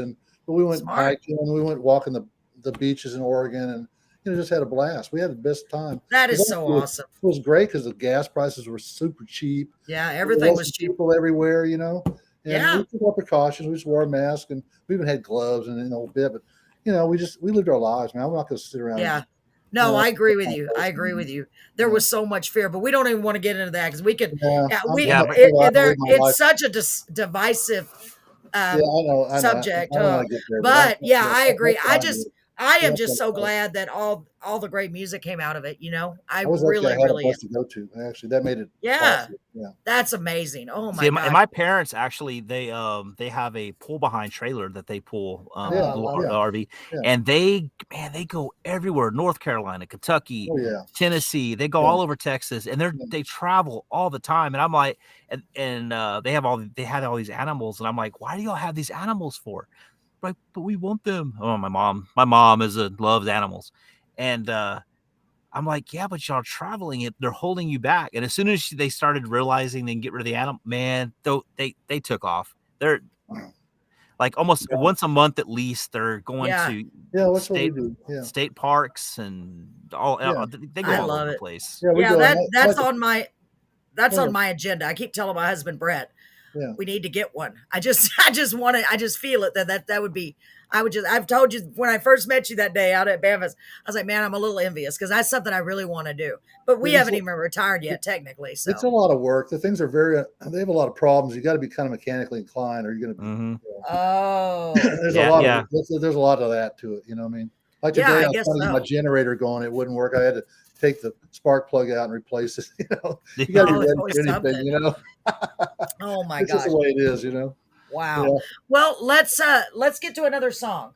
Okay. So this next one is, make sure I got the right one. You Don't Love Me Anymore. Now that title sounds self-explanatory, but explain it to us anyway. I want to know the story behind this. I don't do too many love songs. This is a simple little love song. It was a folky kind of song.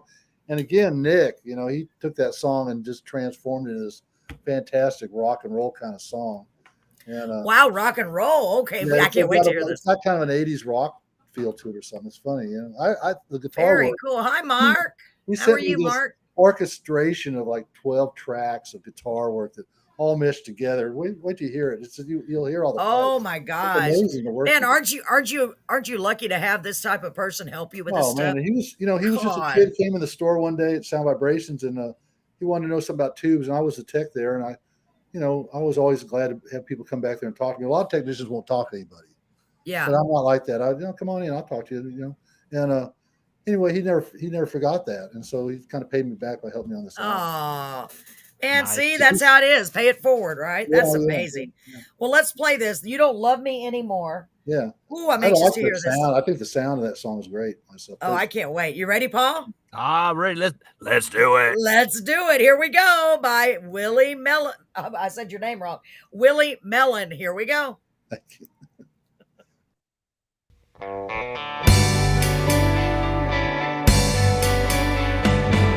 I feel my back against the wall, 'cause you don't seem to love me anymore. There's a love that's remaining, well, this love is so draining, man, it feels like it's raining. You won't answer your phone, and then you act like you're not at home, and my thoughts get so hazy, and my heart gets so lazy. Yes, this love drives me crazy.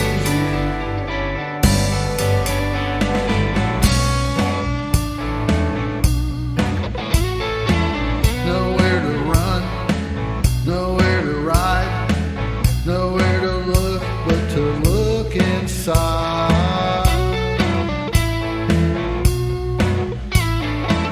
Nothing to see, nothing to hide, nothing to hear but to hear goodbye. I saw you walking the street, and your eyes, they never turned towards me, and my heart, it was racing, and my thoughts I was tracing. Don't know what I was facing.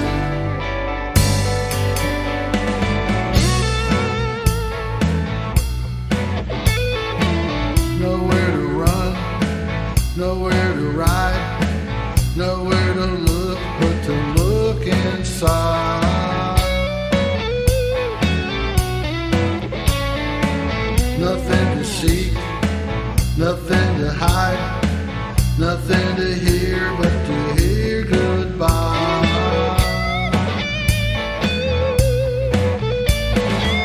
You can't find love, love must find you.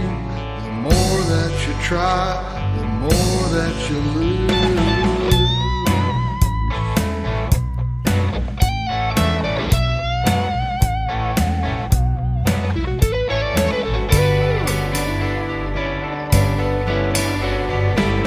Well, I knocked on your door.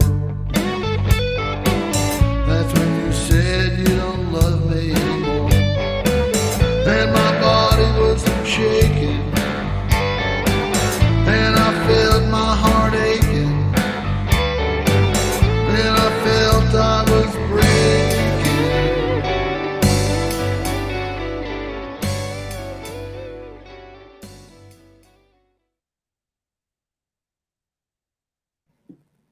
Man, we had guitar popping off everywhere in that song. I know, that was cool. Like an orchestration, I always said. It's just amazing. Yeah. You're right. He did a great job, and he's playing all that live. He's playing all that live, right? Well, it's in the studio. I sent it to him, and he just put the parts and sent them back, and I mixed it all together. Wow, that's pretty amazing. Each other during the whole time. I liked it. So so we couldn't do that. Wow, that's good. And it's like, what was I going to say? Oh my God! Oh, I know what I was going to say. It's a sad song. You don't love me anymore, but yet it sounds happy. Like you don't love me anymore. I do that too. I've been criticized sometimes from some of the writers that my tone is wrong for the words I'm using. No, but that's okay because a lot of people are so sad when they break up with somebody they could be dancing while they broke up with them. You don't love me anymore. Say it. You can basically say it's satire. That's all you got to say. It's just satire. Absolutely. I always say love always ends in misery, Yeah.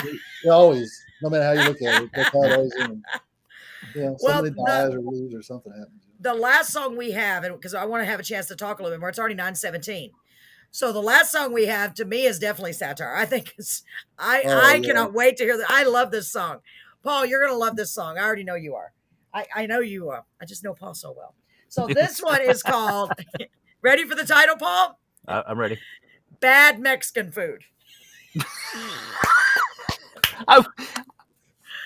So great. I can't so wait. Many comments. I know. Like, is this in the song? Is that in it? Well, here's a funny thing. So we travel, we try to eat Mexican food, and every time we try, we're so disappointed. Yeah. We were up somewhere in Oregon or something, and we were saying, is there any good Mexican food around? And someone says, there's nothing but bad Mexican food around here. And I said, I figured as much. I was just asking. And I'm going to write a song about that, and I was afraid it'd be construed wrong or something. They may get offended or something. But I think it's really funny. The parts that I've heard. Everybody loves it. I know. They reacted really well at BAMFest. The people liked it a lot. So who writes a song about bad Mexican I love food? I love that. That's so cool. The accordion player in this song is Lorenzo Banda. He's got a Grammy, actually. He was playing at Carnegie Hall at 14 or something. The guy's like super talented. My God. And, golly, Willie. Willie, who don't you know? I can't even find anybody that plays guitar, and oh, by the way, God, that's amazing. That's incredible. You're so blessed. You're so blessed. I am blessed. You are. I've been a very that is so awesome. Let's hear it. I can't wait for you to hear this. I can't wait either because I'm just curious. Make sure I got the right song. Here we go. Willie Mellon, Bad Mexican Food. I'm going to love it.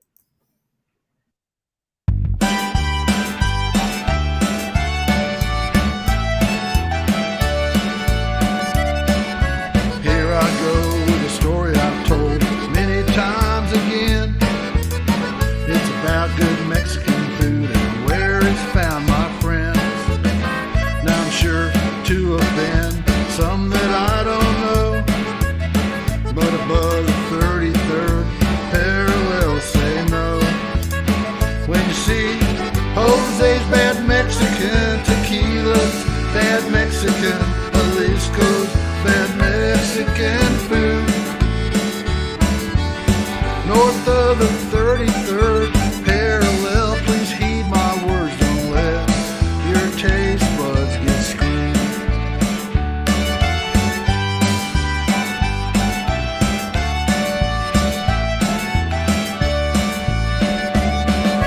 Enchiladas, rice and beans, they never get it right, it seems. Tacos usually miss the mark. Wish you hadn't stopped to park. Fajitas are forgettable. Can't find the meat for the vegetables. Chips and salsas are for sale. Expectations tend to fail. Aztecs, Bad Mexican, Monterey's Bad Mexican, La Rocha's Bad Mexican food. North of the 33rd, it's time to heed my words. Don't let your taste buds get screwed.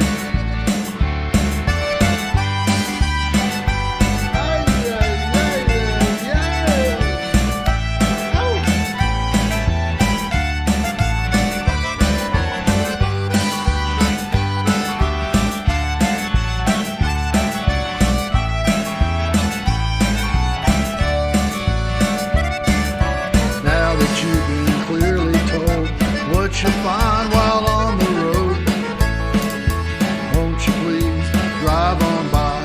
Don't look back and don't ask why. As you pass Oscar's Bad Mexican, Juanito's Bad Mexican, Maya's Bad Mexican food.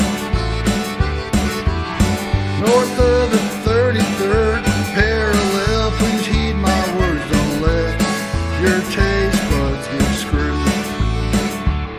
while eating that Mexican food.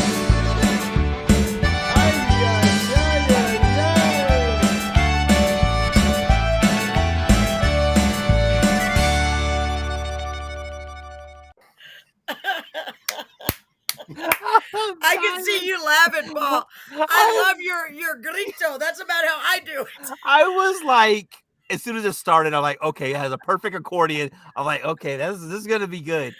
And then so your cute. taste buds get screwed. I'm just laughing. That is a cool song. It's really cute. I You like know, it a lot. Really funny. Those are all real restaurants, and Yeah, I thought so. Yeah, when we I had a went feeling back they were. down the same little route. We kept running into them, and I was just kicking. I was laughing so Oh hard. my I could almost God. stand it. Oh my Well, God! I have a confession to make. You see the picture that I used for that video, and I swear, I was like, I thought I saw you with your chihuahua, Yeah. and I thought yo quiero Taco Bell. Oh yeah. That's why I used that picture for that song. That's a little roadie. He's a little hot rod. He's something See, else. he made his video debut on Carolyn's Corner. That was And yo that quiero was funny. Taco Bell, the little dog. That was funny. I liked it a lot. Oh my gosh. I kind, you know what? I Oh. liked it. I liked the song. I I want liked that it a song. lot. It was cute. Really, really I cute. just love the words. Yeah. Don't let your taste buds get Get screwed. screwed. Well, and it's true because especially if when you're from South Texas, everywhere you go, I because know, we it's horrible. lived in Schulenburg, Texas for a while, and that's not even that far from us. Yeah, right. And they had one Mexican restaurant, and the food there was okay, but they were always shocked because my husband, even though he's white, he speaks Spanish, so everybody calls him Dueto. So we would go into that restaurant like all the time because all the waitresses were like, and they'd speak to him in Spanish. But that you couldn't hardly find any. That was the only place, and it's like it was decent, but it wasn't the same as South Texas. You live in South Texas. It's hard to find good Mexican food after that. Yeah, it really is. You get used to it. I want that soundbite of ay ay ay ay ay. I learned that from Freddie Martinez. That's a Freddie Martinez knockoff, is what that is. Oh my gosh! And you know who Freddie Martinez is, Paul? Right? He is the owner of Freddie Records. Yeah, I remember him saying that. Freddie Records. That's pretty cool. Yeah, that's the same studio that's still downtown Corpus, right? Well, they moved it to Staples outside. Oh, okay. They moved it to a new fancy. Yeah, real nice. Actually, very nice. Yeah, it's when really I was working, it was downtown, and the reverb unit in there. Because again, back then the technology was pretty simple. The reverb in that studio was a room next to the studio. There was this little room that was fiberglass, and you climbed in through an opening, maybe a 2 foot by 2 foot opening. You crawl in there, and it was a fiberglass on the inside, and it was kind of shaped like an egg inside there, and it had a speaker and a mic in it. And that was the reverb they had. Wow. That's how they did the reverb back then. Wow. So how long has crazy? Freddie Records been around? It's been here that long? Well, I was there 78, and he'd already been stabbed. I'd say at least in the 70s sometime, I don't know. Yeah, he's been a long time. Oh my gosh. Yeah, because I had the honor of going to Freddie Records and they recorded one of my songs, My Toys in Heaven. Okay. And that was the big deal. We had Ugo, what was his last name? Did you get to go to the one in the new studio? No, it was the old one. It was the old one before they built the new one. Yeah. And it was the coolest experience of my life. I was like, oh my God. Well, it was the coolest thing ever. It really was. It's funny. For years, I was the guy that was going in. Hacienda and Freddie's were the two big studios. I always said Nashville. Corpus kind of the Nashville of Tejano music, Yeah. And, I was actually the guy that was tuning those studios up to give them the sound they were looking for both of them. Wow. And Freddie's, and I was working on their 2-inch track machines and their boards and all that stuff. And I'd set the EQ when they didn't like the sound. I'd go back in there and reset. I had built myself a little analyzer, and it wasn't until they came out with the digital analyzers that kind of kicked me out of there, because once I set that, it was done. Yeah. But in the old days, they had to kind of do it by hand. And anyway, I was over there working on a board one time and Freddie Jr. was in charge by then at the new studio, and we were kind of laughing about that, and he goes, "Man, you should get a Grammy. You know, you need a Grammy for you're the sound. You're the sound of Tejano." That's what he's telling me. What happened to Paul? No, yeah, for real. And you're the ears of Tejano. That's what he tells me. You know, do they give Grammys for sound? They should. They should. They do for the sound engineer. So his idea was maybe I should come by there and just touch a few knobs on one of their big stars, you know, and I could get credit for that and get a Grammy. Yeah. Because when I was over there, they had them use them for door stops and stuff. You know? They use the Grammys for door stops. Well, they had so many Grammys there. You know? Oh my God! The janitor had one. You know. Well, I am surprised that you don't have one after all your years. Whatever. Wow. But you have made an impact on so many people. I know you have. And you have absolutely made an impact in the music industry. Think of all the people's lives that you've helped. The musicians, the bands, the performers, the studios. That's got to be. I have people tell me they go all over the country. People know me, you know. I've heard that. Wow. I tell you what, Willie, and when I say I mean this, I'm honored that you're on our show. I am honored. Wait, Paul got lost. The universe sucked him in. Let me get him back on here. I hear him. Okay. Well, Paul, what happened, Paul? Uh-oh, we can't hear you. Can't hear him either. Well, I'm happy. I'm glad you invited me, you know. I mean, this is all. Oh, me too. I'm a songwriter. I need every break I can get, you know. Yes, absolutely. I am so thrilled that you came on. I really, really am. It just goes to show you don't know who anyone is until you get a chance to really sit down and talk to them. Paul, what happened? Can't hear you. He said, "Oh, I don't hear you." He's probably just pretending. He probably is. He did that once and he was like, he's not. No, he's not. And he was the whole time he could hear me. Oh my goodness. For those of you who will go back and listen to this later, Paul is mouthing the words, but we can't hear him. It's hilarious. And he's making, oh my gosh. Bad Mexican food. He probably is. Now, got bad Mexican food. He's laughing. Oh my God. Oh my God. Willie, I have had a blast having you on. I honestly have. I appreciate you being here. Well, thank you for inviting me. I really had a good time too. Thank you. You are more than welcome. And please, anytime you have shows or gigs, share them with me. I'll share them. You know, we'll get them out to as many people as we can. Absolutely. And anytime we have a show, you know, our little secret, I'm going to invite you, and I hope you'll be able to attend because I love you and everybody loves you. When I get back in July, I'm playing at Cole Park at their summer series out there. I don't have the date right now on my hand, but JJ called me about it and booked me for it. That's awesome. Yeah, I know East and the Crow Band are playing there too. I forgot their date. I did the sound for that from the day one. So I sold my company to one of the guys that worked for me, so he's doing it now. But I always been involved with that from day one, ground floor. That is so cool. I've never got to go. Well, Paul, I know Paul wishes you the best. I'm sorry I can't hear you, Paul. Try it again. Good, Paul. Nice talking to you. He's shaking his head up and down like, yes, I do. So now Willie is lip singing. What do you call it? Not lip singing. Messing around. Lip speaking. Boy, that's a tongue twister. Ladies and gentlemen, I want to say thank you to everyone who's joined us tonight. I honestly appreciate each and every one of you. I hope you continue to be blessed. Just be happy. Remember to be kind to everyone. We honestly really appreciate you because without you, there's no us. Right, exactly.